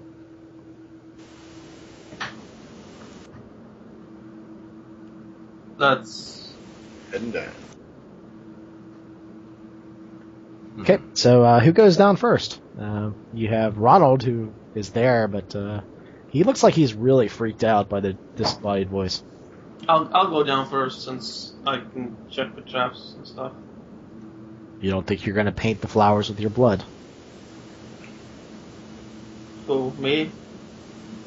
The hell was that?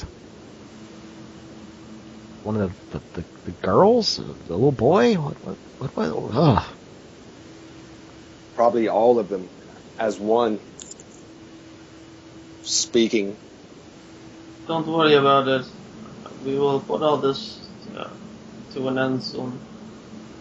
Yes.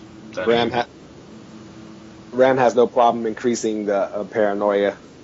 He says things kind of cheerfully when it comes to these dark matters. Just let the old man go first with the lantern, you know. Okay. So Zik, you said you were down first, huh? Yeah, I'm gonna check for traps along the way. Okay. I'll follow. I think that's actually searching, isn't it? I think so. I believe so. Oh, there's fine traps. Actually, there is a fine traps skill. Yeah, so I guess it's a little bad. There's Okay, I did not succeed on that one. Off by one. So you're moving down the steps, and about the fifth one down, you step on it, and it sinks in about 2 inches. And there's kind of that oh shit moment that you have, because you know exactly what, you've done that before. You've set something off. And somewhere back where you just came from, down one of those hallways, you hear the sound of stone grinding on stone, and then like a heavy stone slamming into like a wall and then stopping. Oh boy. I hope we did not want to return to the lights. Yeah, something tells me we can't go back up now.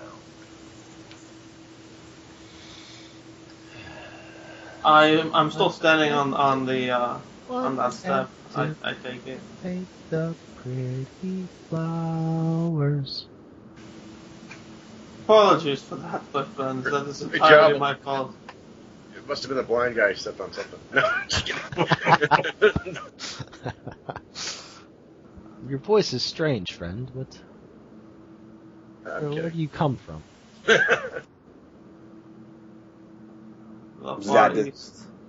That's the little girl saying that, or the spirit of the child? Yeah, I should probably. I got too many NPCs running around now. The old man, the old man looks over in Ash's direction and says that you have a strange voice. Where do you go?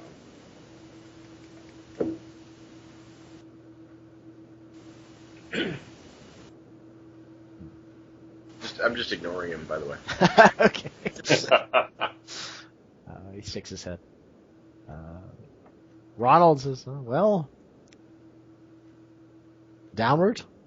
Perhaps there is an exit there. I'll go ahead and take my apple out and say, Rehan, perhaps you would like to roll this down the stairs. Give us some light ahead. Yeah, I'll take the apple and roll it. See what happens. This has the light cast on it, right? Yeah, if it's still there, I don't know how long it's... Yeah, that it wasn't that long ago. It's a circular staircase, so I'll be walking, kind of following it.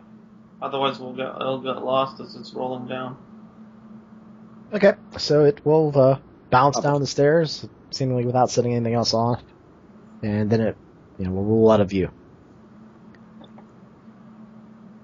I probably ended up warning a bunch of evil spirits that were coming.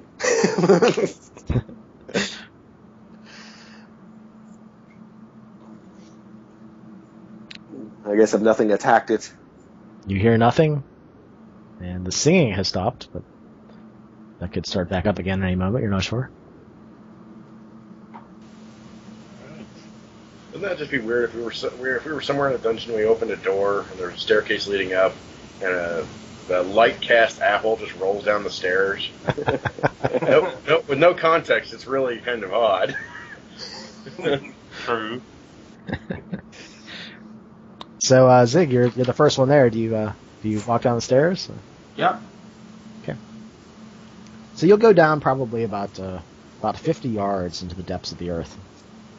Your calves are probably burning a little bit from walking down some of these stairs.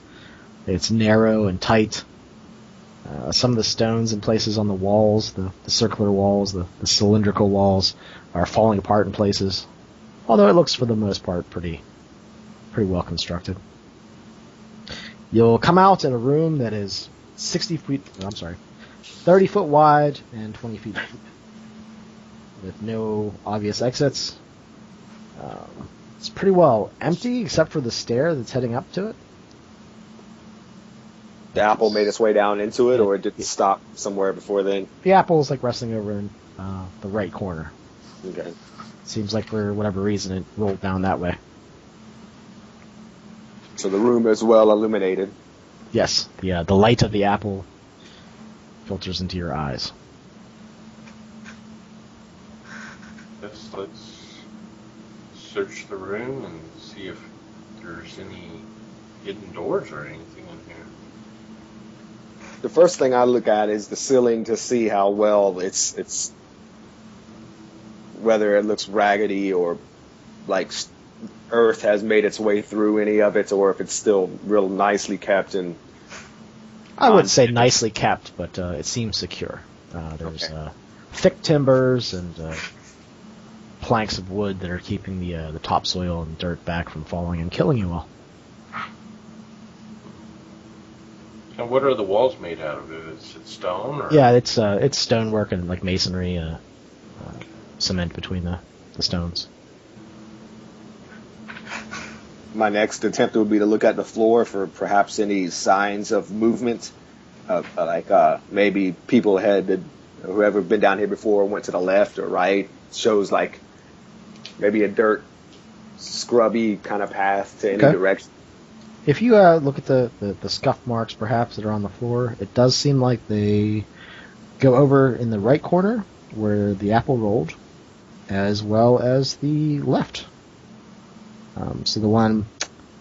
So the staircase is in the, so if you have this room that's 30 feet across and 20 feet deep, the staircase is in the bottom right corner, the apple is in the top right corner, and another possible way is to the bottom left corner.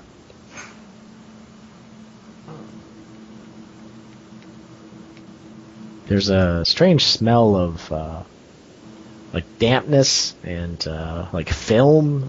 You get a whiff of what you think may be a swamp.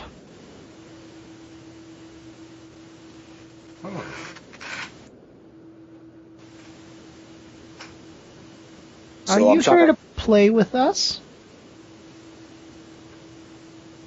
Yes. Yeah. I like to play Roll the Light Apple.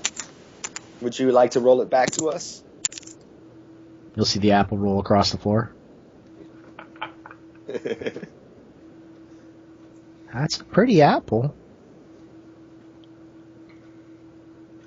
Johnny, don't you think so?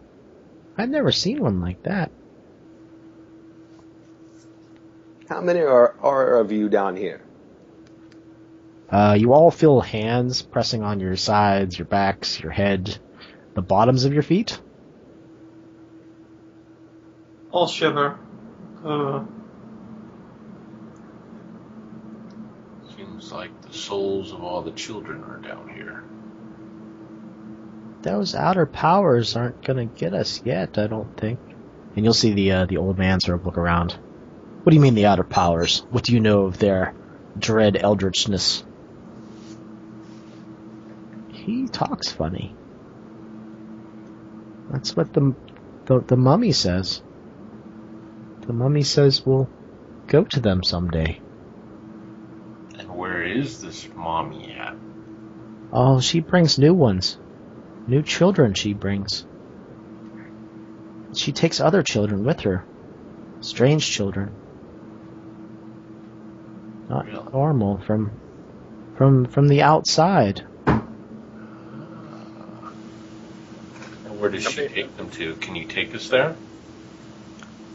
Oh, where she takes the new kids? Or the bad, weird new ones, like the... Oh, there's... No, don't tell her that. Mommy will be mad. Mommy's gonna be coming back soon. Well, Mommy sent us to check out things. Mommy did? Yes. You're really old. She only brings young people. Really young people. I'm really young. Oh. You are. But you still have all your skin. She only brings those without skin down here. Maybe you're special.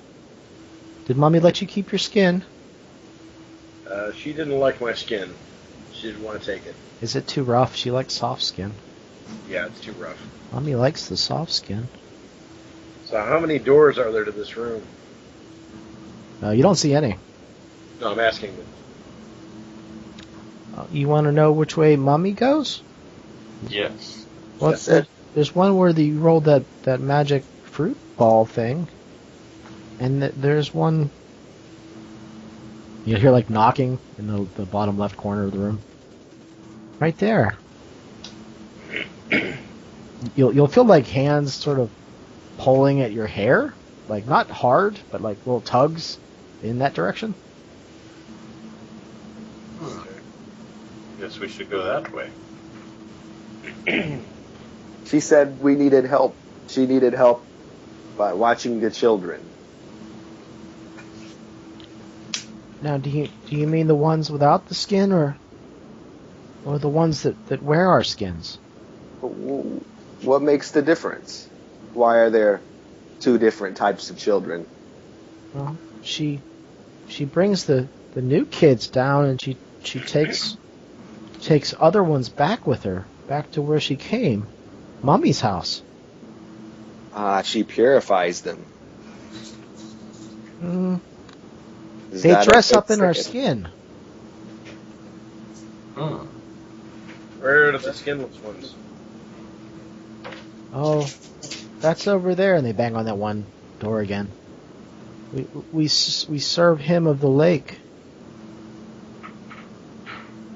Of the lake. Wow. You must make haste. I head over to that door. Yep. I'll follow that. And you'll see like some stone get pressed inward, and a door will creak open. It looks like a wall. Mommy goes that way. What can you tell us of this he of the lake? Is he mean? Well, our skinless bodies help him. We just sort of dwell here until the outer powers get hungry. We're kind of like snacks, I think.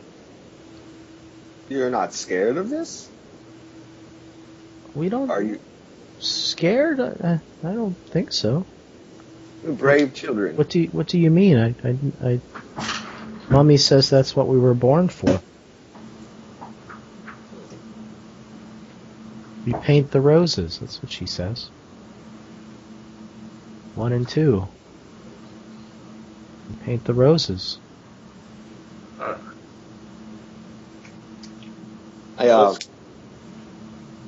I reach into my bag and pull out my vial of tree blood. I put my finger into it and get a little piece, and it's like I go, is this the correct paint that you use? Or is this the pollen or the resin of the flowers that grow? It looks different. She brings buckets when she comes, and we paint with the flowers. The red, pretty flowers, and put them on the wall. Like this. And you'll see like a dab of that blood you have. It starts to paint flowers on the wall.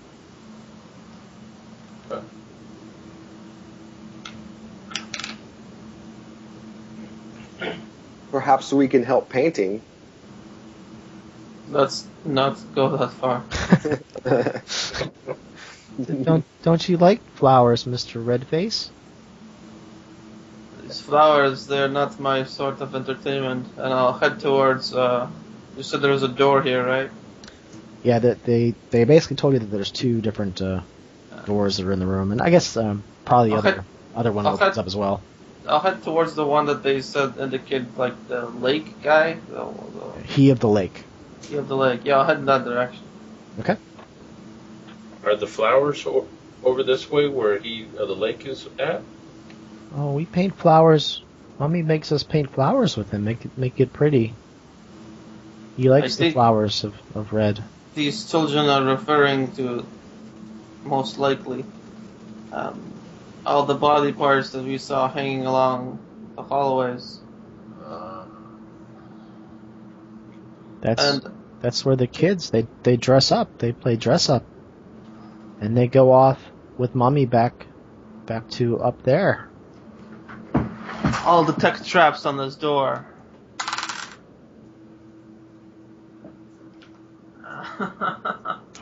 God damn it! I failed it. Looks fine to you. I am like the worst today. So do you guys head down the hallway that leads off? Yeah. Yeah. Okay. It goes 110 feet off into the distance and ends up in a small 20 by 20 room. And in this room, you do see red flowers painted on the wall in blood. And there's like chunks of hair and stuff in the paintings, like the blood wasn't completely purified.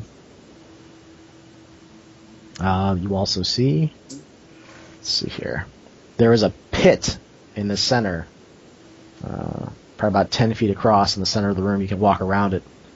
It's 15 foot deep. And let's see here. Okay, there seems like there was things down there. There's like blood marks as if things were walking around in circles there, but there's nothing in it at the moment. Okay. Is that it to this room? Yeah, you don't see anything else. Let's search for hidden doors. Yeah. Sure. Anyone can give me a search roll if they want to round or do something else. Help. See, we paint the flowers. Yeah, where's this he of the lake at, though? Oh, he's through the wall. Which down wall? Some hallways. This one. You'll see another stone get pressed, and one of the walls just moves away. So you guys are facing that way. So the top right corner of the room. I think, little children, don't be worried. I think we will play a game with he of the lake, is it? Yeah, he of the lake. It's going to look like we are stabbing him with these weapons. But it's just all for entertainment. Wait, you're gonna tickle him? Yes, very, very hard.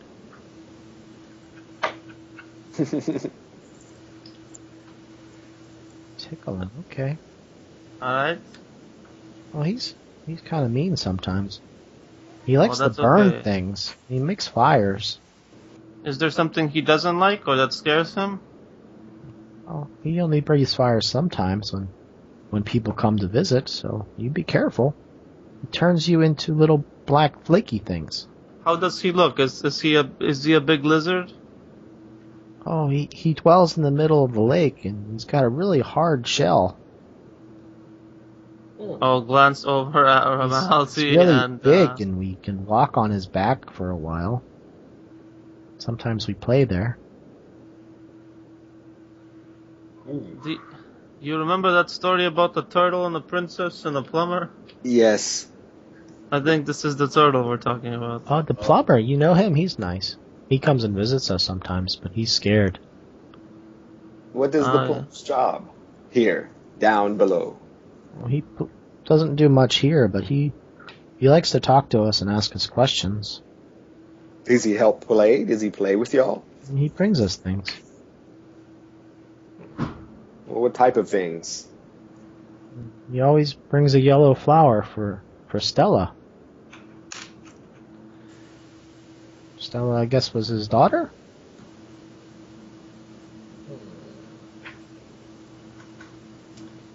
He says he brings one for her, and one for the other one that he killed. The one that wore her skin.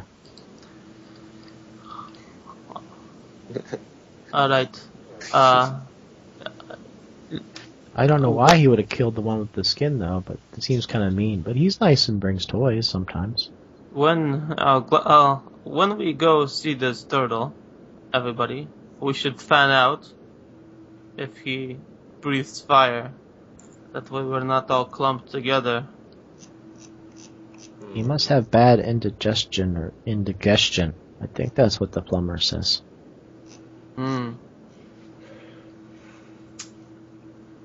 How big is he? He's really big. Okay, that's what I thought. He's like a big pile of rocks or something in the center. He's big. Maybe he'll be sleeping now. He sleeps in a lake of water or a lake of fire? It's water. It's dark water. And there's always strange voices about the ones that will eat us. Someday. The mommy likes to talk to them. Holds her hands up and writes things on the ground. Sometimes we paint those too, but we're clumsy. She lets us paint flowers instead. Is Mommy happy when she does these things? Mommy's not very happy most of the time. But she seems like she... dedicated? I think that's... loyal? She works hard. Loyal to the voices. She says she does it all for the voices. Here the lake says about one day our skinless bodies will go up top and claim what is theirs or ours. I get confused sometimes. I think I understand. I look at Rayhan and raise my eyebrow up once again, and I'll shake my head like, This might be the source, my friend. How do we fight a giant turtle that might possibly be comprised of stone? That is one question that I cannot... Oh, he's not made of stone. He's like a big pile of stones. He's like a little island. Okay. Perhaps we should further prepare before we head in to visit with He of the Lake. I have to agree with that.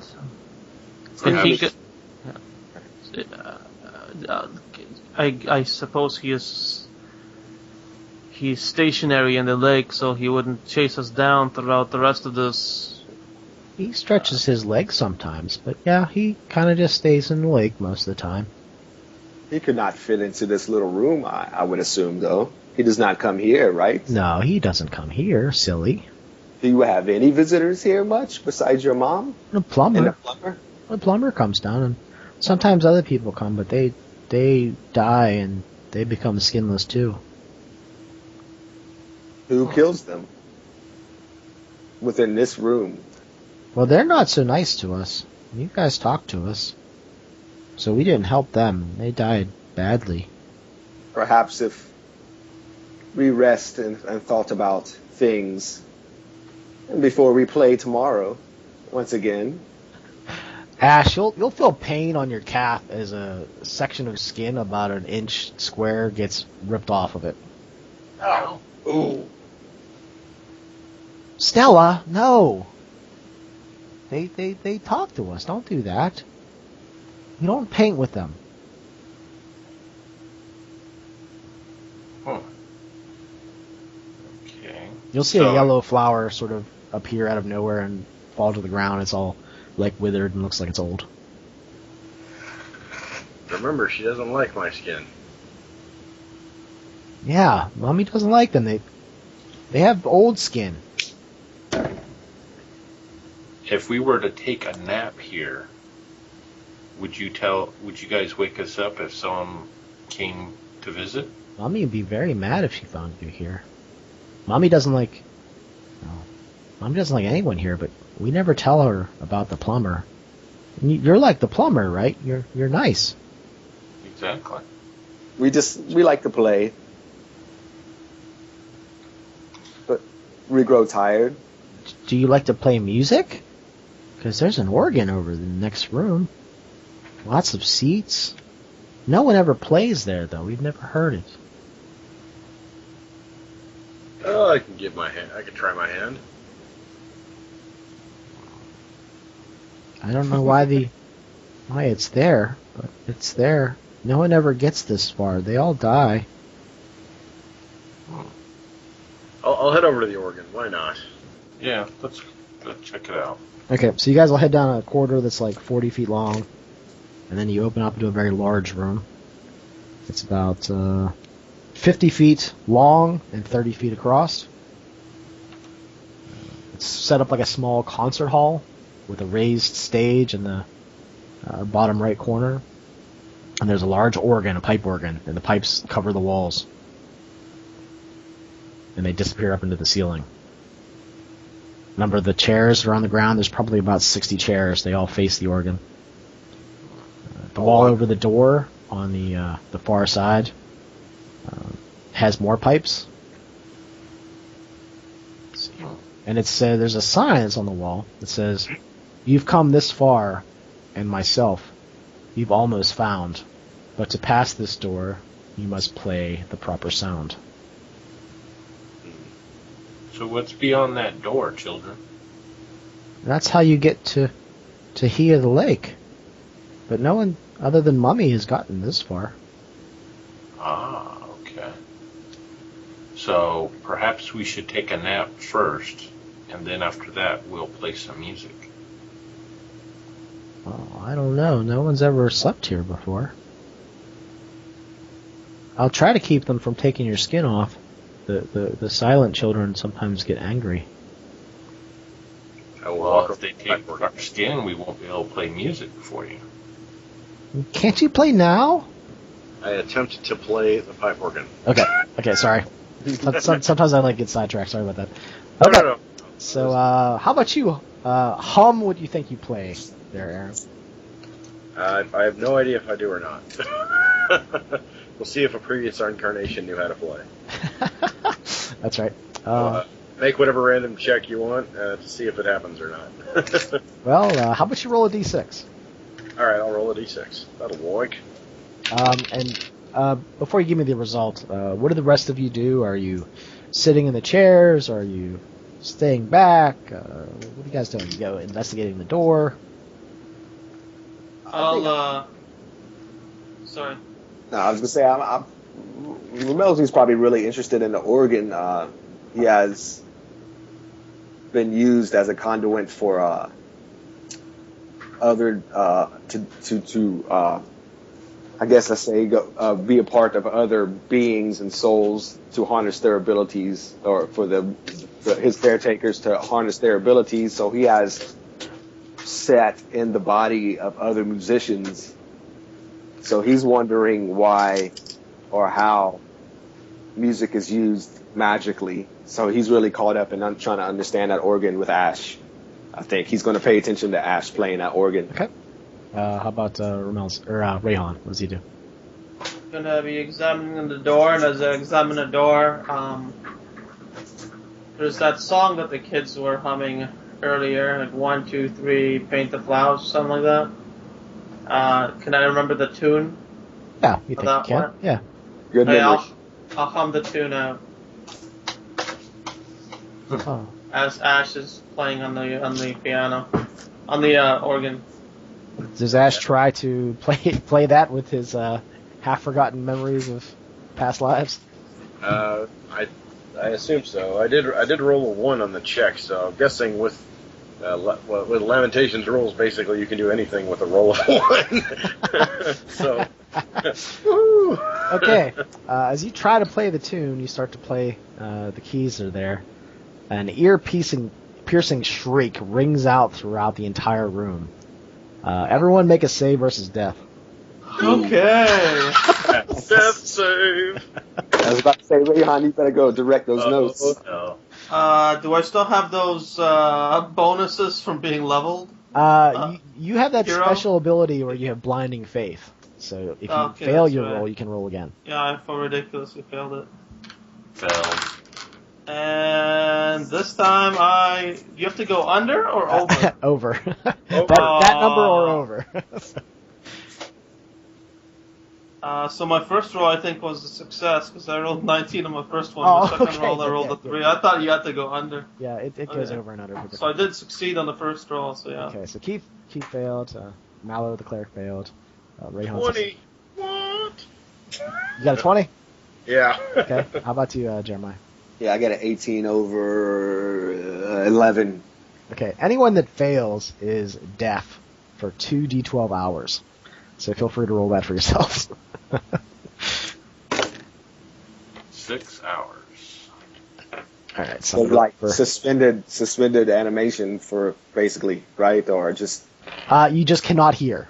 That's oh, deaf. I was like, wait, how do you die for a little bit of time? it's I think just- he was saying death, DEATH. Well, it's So- save versus death, but that's just how the module's written. So okay. yeah, you guys are DEAF. Okay. How did the NPCs fare? It looks like the old man is holding his ears, and same as Ronald. And they're what? Blah! I can't hear. Perfect. Outer powers. What? No. Hello? I think Ash is gonna have a little fun with that probably. And those who can hear, that was not a good song. What is the song? I don't know. No one's ever played the thing before. Have you heard it before? No. That was not nice, though. Has different songs been played, or only one single song on this organ? Never heard it before. And the people that are deaf see their lips moving, but they have no idea what they're saying. Is there dust on the organ? Oh yes, it's covered. Yeah, Are certain keys covered in dust? right on. No, it's all covered. Okay. Wow. So in other news, I think it needs to be tuned. I'll pop the hood and I'll look at all the strings.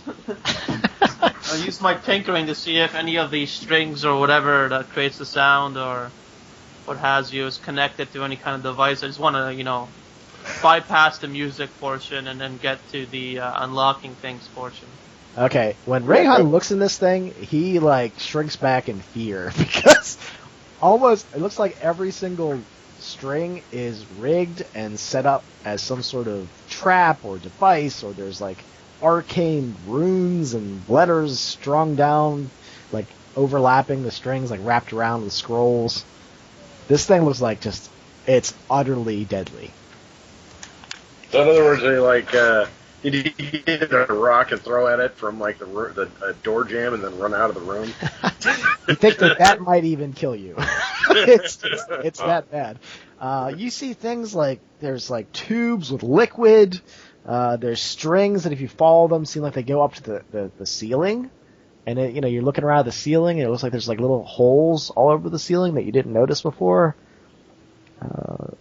There's like I said, spells written on different ones, and you don't think there's a correct way to play this thing. It looks like no matter what you do, you are screwed. Okay, I'll say this is a death trap. Look. Yep. There's no right way to play it. This is. Poppycock, I'll try again. No, just kidding. No. Mash. This is not meant to be won over. Romelzi asks the girls, and he goes, do you know of anybody who knows how to play the melody that is needed to go see the giant shell of rocks that you speak of? The one that lives in the lake? They just walk through the door. That's what Mommy does. Can you open the door for us? Door creaks open. I look at Melzy with a deadpan. Just.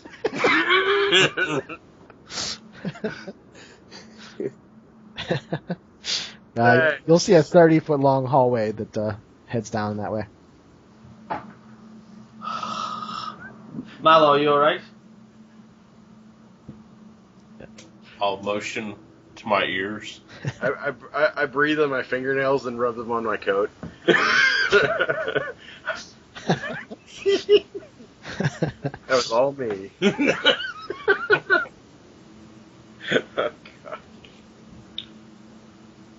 All right, so as this door opens up, you are going to see a large natural cavern that opens up before you. There's water and sharp rocks from the surface of the ceiling, from the bottom. In the distance, you probably see about 100 or 200 yards. This thing is huge. It's massive. This underground lake. And some of the sewage is leaking from the ceiling, dripping down into it. There's some other water that must be from some underground stream. And in the background, on the back of this monstrous shell that is stained black from sewage dripping on it, and there's chunks of skin and flesh that are piled up in various places, and you see these skinless children, infants. Some of them are grown up, like they're 30 or 40 years of age. They have all their flesh is ripped off of them. It looks like it was taken off in like ragged hunks or smoothly cut off in various different ways. But they're sort of roaming around this whole area. Some of them are swimming in the water or wading into it.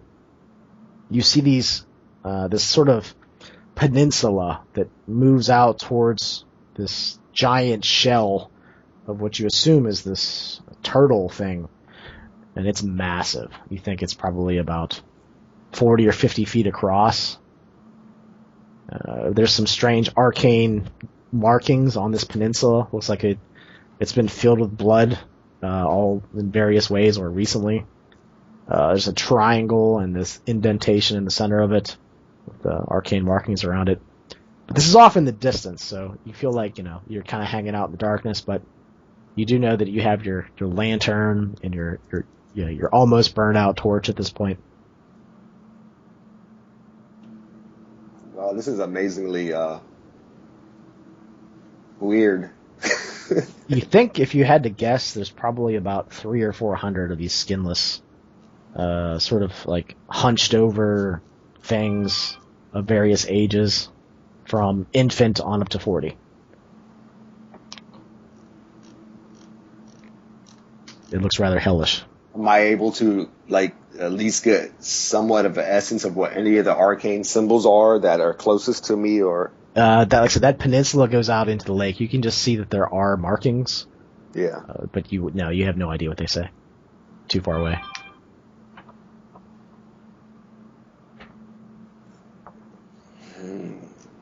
I'm going to hold up a hand and make a gesture of sleep. And point back behind us. I think that is a wise gesture, though I do not know how wise it'll be sleeping here or in the organ room, or how long it would take to trek back. I am unsure of. But Romelzi, just curiosity, is definitely holding on to him. he in his chaotic sense, in his chaotic personality, he's willing to try pretty much anything. Y'all probably see him like want to approach, go more into the room, but you can see him kind of like with the split personality, and he's mumbling to himself about it. He's kind of talking to himself. So as you guys are looking at this kind of stuff, you remember some of the things that the kids had said, that he of the lake talks about going upwards and taking over the town, that the skinless ones will go with him. So it seems like you've uncovered a pretty major threat to the survival of the town down here. Yeah. As well as the giant turtle thing that you only see its shell. It seems like its head is probably submerged under the water. But as you look around, there's no way this thing is ever getting out of here. At least unless if things stay intact, there's no way this thing can ever get out of here. But obviously these mutant, skinless children, these sacrifices or whatever you would consider them, they obviously can. They could come the way you just did. Yes. When Melzi realizes what you said, he takes it as you described it. He kind of senses that perhaps we should warn the town, do not move in any further. Go warn the town, come up with a plan, and then come back. And you notice the old man just looks upwards, and he makes this arcane gesture across his heart. But that sort of same sound starts to emanate through the cavern, an echo bouncing off the lake and the walls. I say we tell the town people to leave, abandon this town. Let's just get out of this room for now. Do we hear any sounds of bubbles? If the sound is coming from under the water, or do we hear like a bubbling sound? No, it seems like the sounds are coming from the ceiling in the air above it and reverberating around. And you swear you think there's probably 3 different sounds. And, perhaps Ramalzi or even Mallow might associate the triangle with the 3 voices they hear.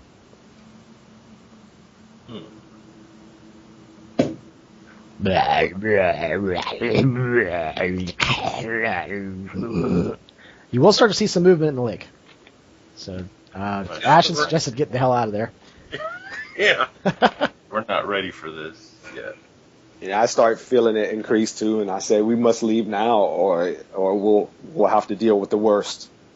Gouts of flame lick the top of the cavern as this monstrous head comes out of the water and lifts it straight up like it's stretching.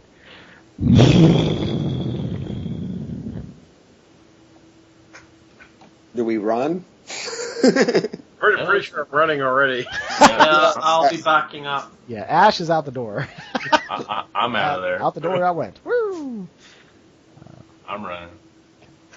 Right. Yeah. My arcane abilities are at a minimum now, and I start getting my senses, collecting my senses, and I point to Rayhan. I said, "Leave now. Let's go." I'm leaving. Headed out. Yeah, I think everybody's leaving. So you probably close the door behind you. If I can even think about that. It's just moving. You guys are lucky I don't close the door behind me. Those children can come get us, I'm sure. Or the skinless people. So you guys are back in the room with the giant organ. Do you continue to run? Do you continue to run out the way you can? Yeah, I haven't stopped. I think I'm still going. so Ash probably gets to the circular stairwell at the. Yeah, I'm following him just to provide light. We got the other secret door to go through though. So there was another secret door to yeah, get down. that's the plan anyway. Okay, let's go through it. Are we going to be able to get back up? Didn't we hear that one large block of stone? We're not going. That's why I'm not going that way. I'm parked in the stairwell there and waiting for everybody else to catch up. And I think everybody pretty much gets there. Expecting to go through the opposite side secret door. Oh, and yeah, I think I told you guys that there were flowers painted all over the peninsula, isn't it? I might have forgot that part. But around the triangle, there was a bunch of flowers drawn on the peninsula. Out of blood. And does the old man keep up, or am I happy? He's probably the last one that gets there. Him and. I consider briefly closing the secret door on him. Yeah, he's being led along by the other guy. I can't think of his name right now. Ronald. Yeah, Ronald.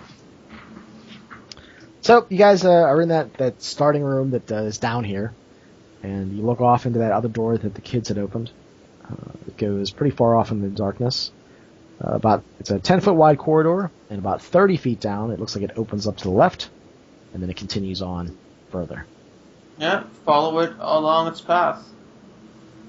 Okay, so you guys will pass that exit to the left, and you'll go 60 feet down before a rectangular room opens before you. It's 20 feet wide and 30 feet into the room. Right there. Okay, and it looks like there's a tomb in here.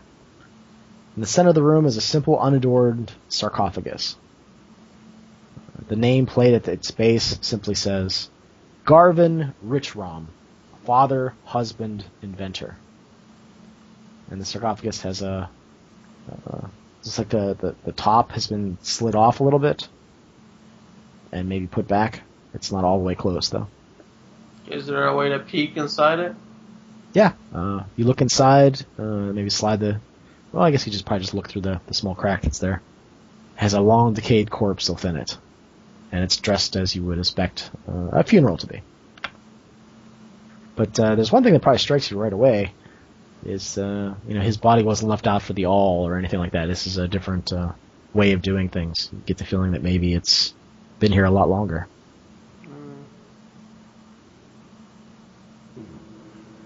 Is the body mummified or just unnaturally not to the point of being a skeleton at this point? You think they literally just put this guy's body in here, so it has rotted pretty quickly. Wow. But it's been here a long time. You think it's been here a very long time, yeah. There's skeletons, and the flesh looks like it's crumbling to dust.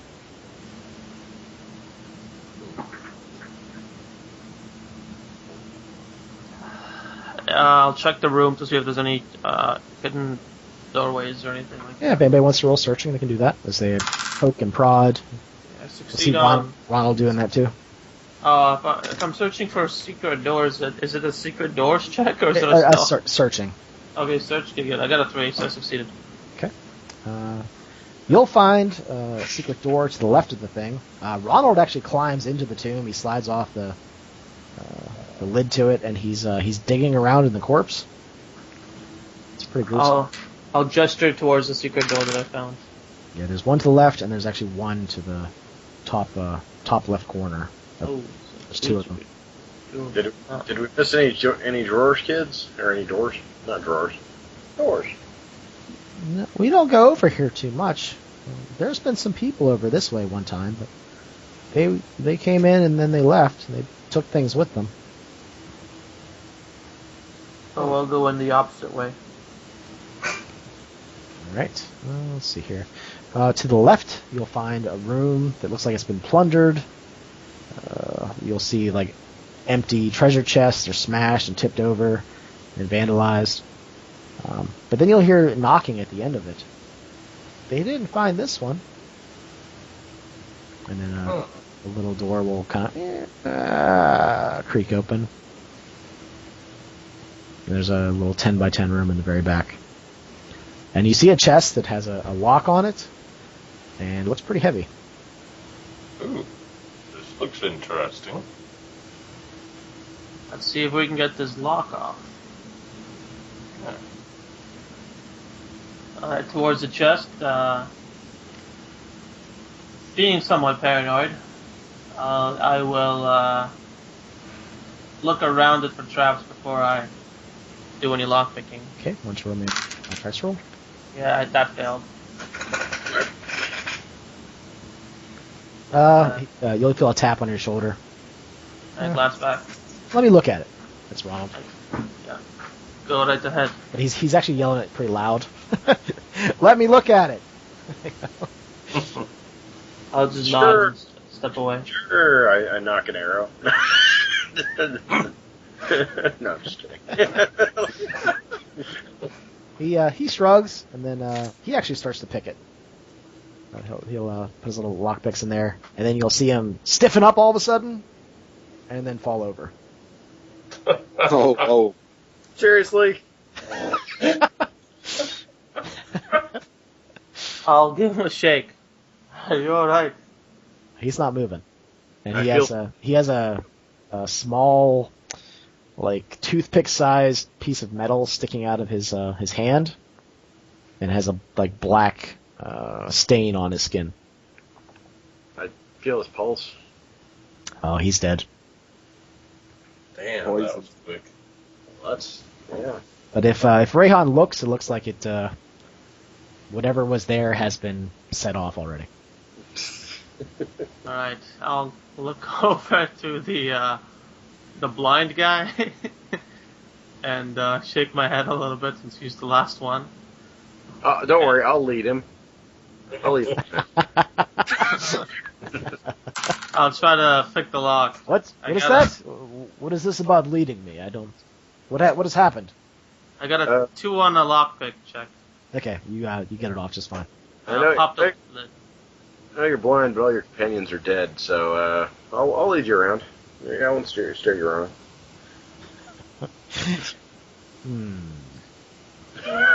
Yes, it appears your comrade Ronald here angered Vex and Penthos. He died a most unhonorable death. Well, Rayhan opens up the top of the chest, and he sees that it's completely filled with copper pennies. You're guessing there are thousands of copper pennies in this thing. Fine score. Only they were gold. I'll run my fingers through them. Yeah, if only we had a donkey or something. Far too much for us to carry right now. Yeah. The body of Ronald is swelling up. His face looks like it's about twice the size as it once was. The arm that he had is about the same way. It's turning purple. The skin's cracking. So, Rayon, you want to do the honors? I'll tilt my head slightly. Do the honors. Oh, I was just assuming you'd want to rifle through his pockets. Ah. Why not? I'll go through his pockets. Alright. In Ronald's pockets, I mean, he's wearing a leather armor. He has a sling with 12 bullets. He has a long sword, 2 daggers, and the daggers look very, very ornate. You're guessing he probably stole them out of some other grave. They have 2 identical dragons embellished on them, in like sort of like a red metal. Yeah.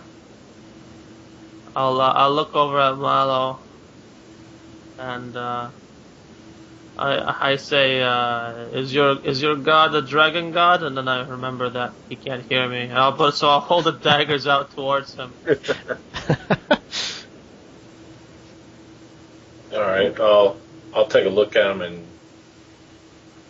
kind of raise up my shoulders and shake my head. Anything else on this body? You don't think so? They probably left most of their stuff up in that room, that giant pile that they had. Yeah. I'll pull up his tunic just to see if he's got any like maps or anything stashed under there. Because I know adventurers like to stash things under their tunics. Ah, so you look for a map, eh? Yeah, that's what I do. Alright, so you look in his clothes and such, and yeah, you do find a map, actually. It's Uh-huh. not a map of the way that goes to the key of the lake, but it is this section of the map. You guys are in a room with a small treasure, and there's a long hallway that goes out from it, and it has answers to all of the riddles that are apparently asked. I'll pass the map over to Ash. I will take the map with hesitation. If you're going to lead the blind, you might as well lead the rest of us too. All right. I The guess paper looks very old. It looks like it's almost not really like a blueprint, but you think maybe whoever constructed this place probably used it to make it? So there's no. Okay.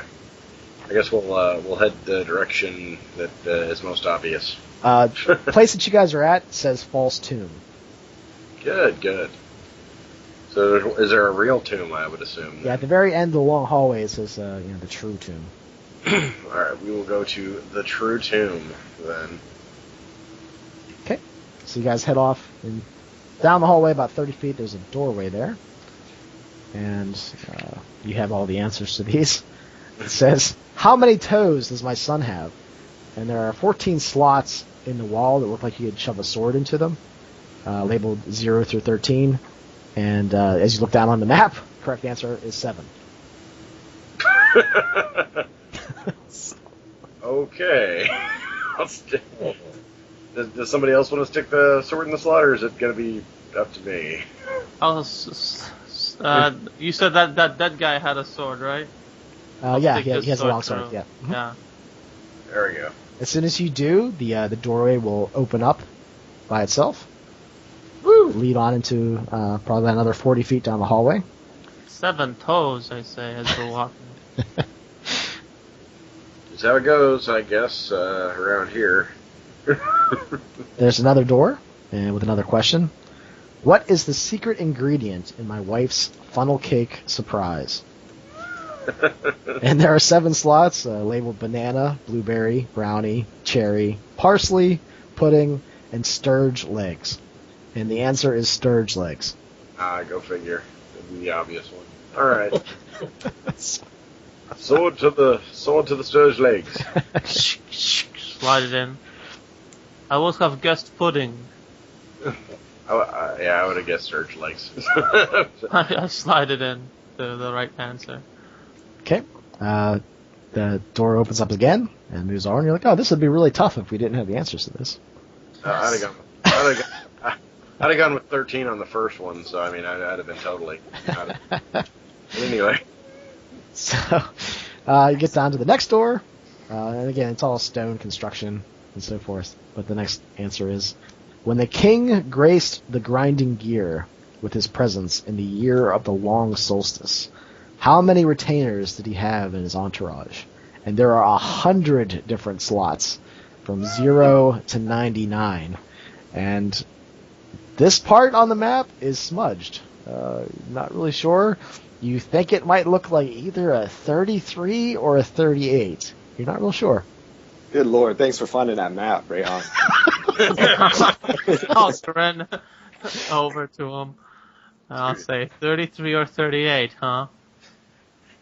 Well, that's in the piece at least.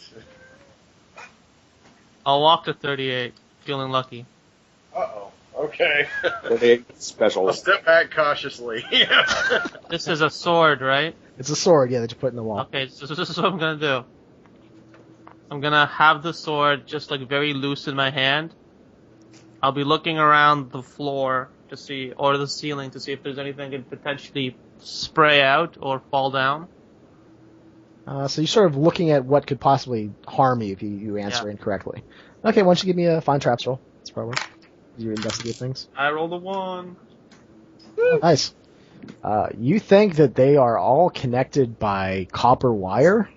Yeah. And I don't know. It looks like something bad will probably happen if you answer incorrectly. But do I see like any kind of like little holes at the bottom of these crevices or whatever? Here's okay. Since you rolled so well, 33 has no copper wire.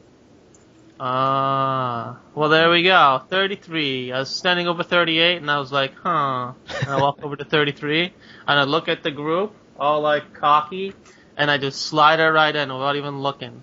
I'm just like 33, bam. Not even looking, so you put it in 25. Well, I line it up with 33 first, and then I turn to you guys, and then I go, Sorry, it was too funny not to say it. Yeah, of course. All right. That would be funny if I missed. The next door opens up, and you see another door like 30 feet down the hall. It looks like it exploded outwards towards you a long time ago. It's like partially burned. It's just like swinging there, like, well, not swinging, but it's partially ajar. It looks like someone has been here before. And in through the hole, you see what looks like a very ornately carved sarcophagus. It's on a raised platform. Its lid is broken and laying in pieces inside, and several sockets around the base of it have had like gems or rubies plucked off of it. Wow, so somebody actually made it here before. Of course they did. Seems like. They had all the riddle answers, of course they did. Yes. But it seems like something got disturbed and blew the place up. And I'll head to start walking towards the room, checking for traps along the way. So you want to look at the sarcophagus or the room itself? The entrance way to the room, just to see it, because there's an explosion. So I don't want to see if there's like the crossing way has like some kind of thing that could explode.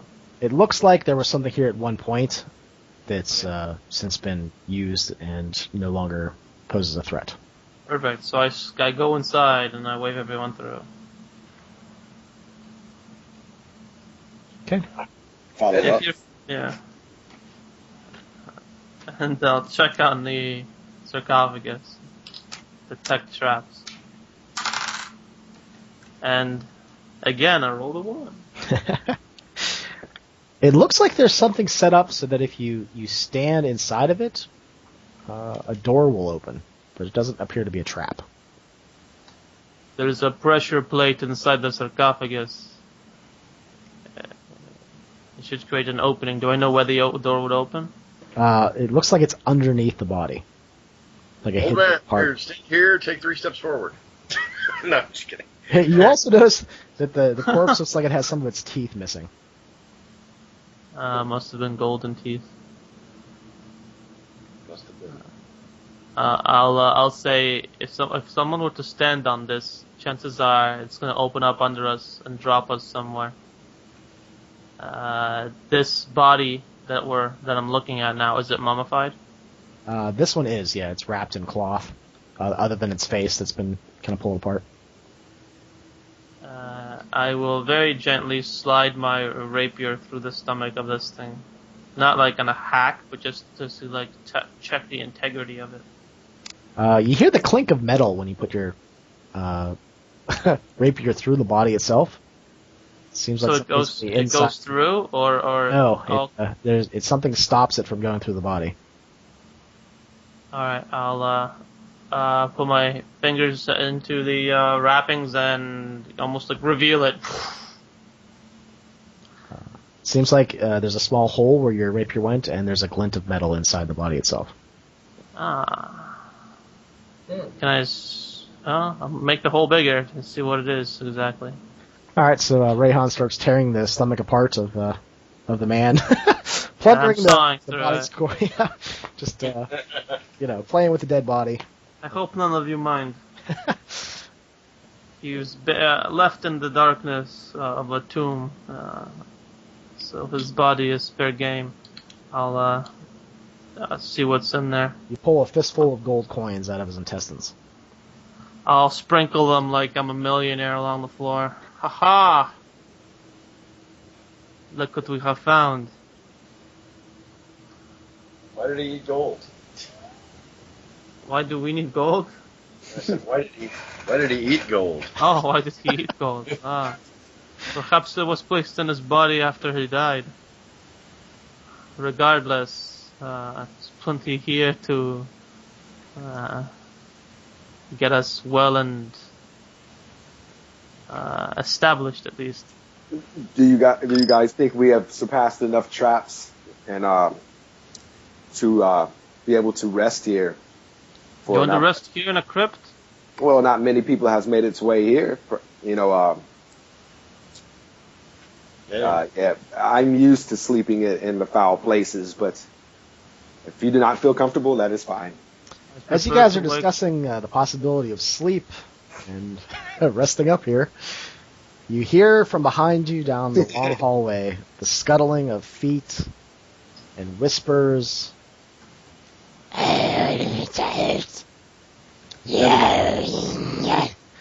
This way. Oh, walls. So we're going to end the session there, I think. Yeah, that's a good spot. Yeah. I was gonna say I jump into the thing and open that trap door and get us out of here. Well, we'll leave that till next time and see what happens with that. But it seems like a bunch of things are coming down the hallway towards you. Dun dun All right. dun. Dun dun dun. All right. Yeah. So I didn't today was have a little much- bit different than our other sessions. It was more dungeon crawly. Yeah. I just say I didn't have much options to really. There wasn't much ability that I could have used in this session. I kind of went straight into it without being prepared. Yeah, because we didn't get a rest in for you. Yeah, But, you know, Hey, I loved it because I got to do tons of skill check. yeah, that was great. yeah, screw the 15-minute adventuring die. Screw it. Yeah, I was overwhelmed on the bizarreness too. I was like, holy crap! I've never been in a situation with some of these events that we ran into. The turtle, especially, and the children. I mean, that was that just kind of took words out of my mouth. I had to just kind of absorb it. I think wasn't ready for that.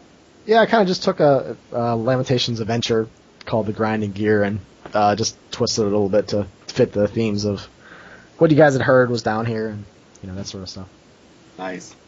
So I actually took it pretty easy on you guys, actually. so there's whatever. Yeah, I would assume so, since I haven't seen that adventure, though, at least. I'm glad you picked another one randomly out of a hat that I hadn't read yet.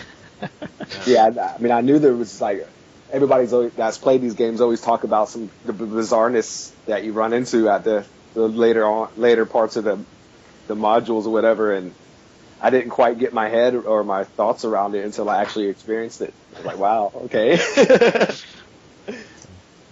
All right, so I think we actually could just wrap up today. Zig has to run his game next, so Yeah. I get to be a player. I got a Yay. D&D game coming up as well. So, all right, guys.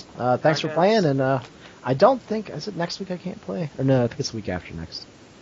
But yeah, I'll get in touch with you guys and see you guys can play next week. Alrighty. Thanks for playing, guys. All right, no problem, Yeah. man. All right. See ya. Thanks. Peace out.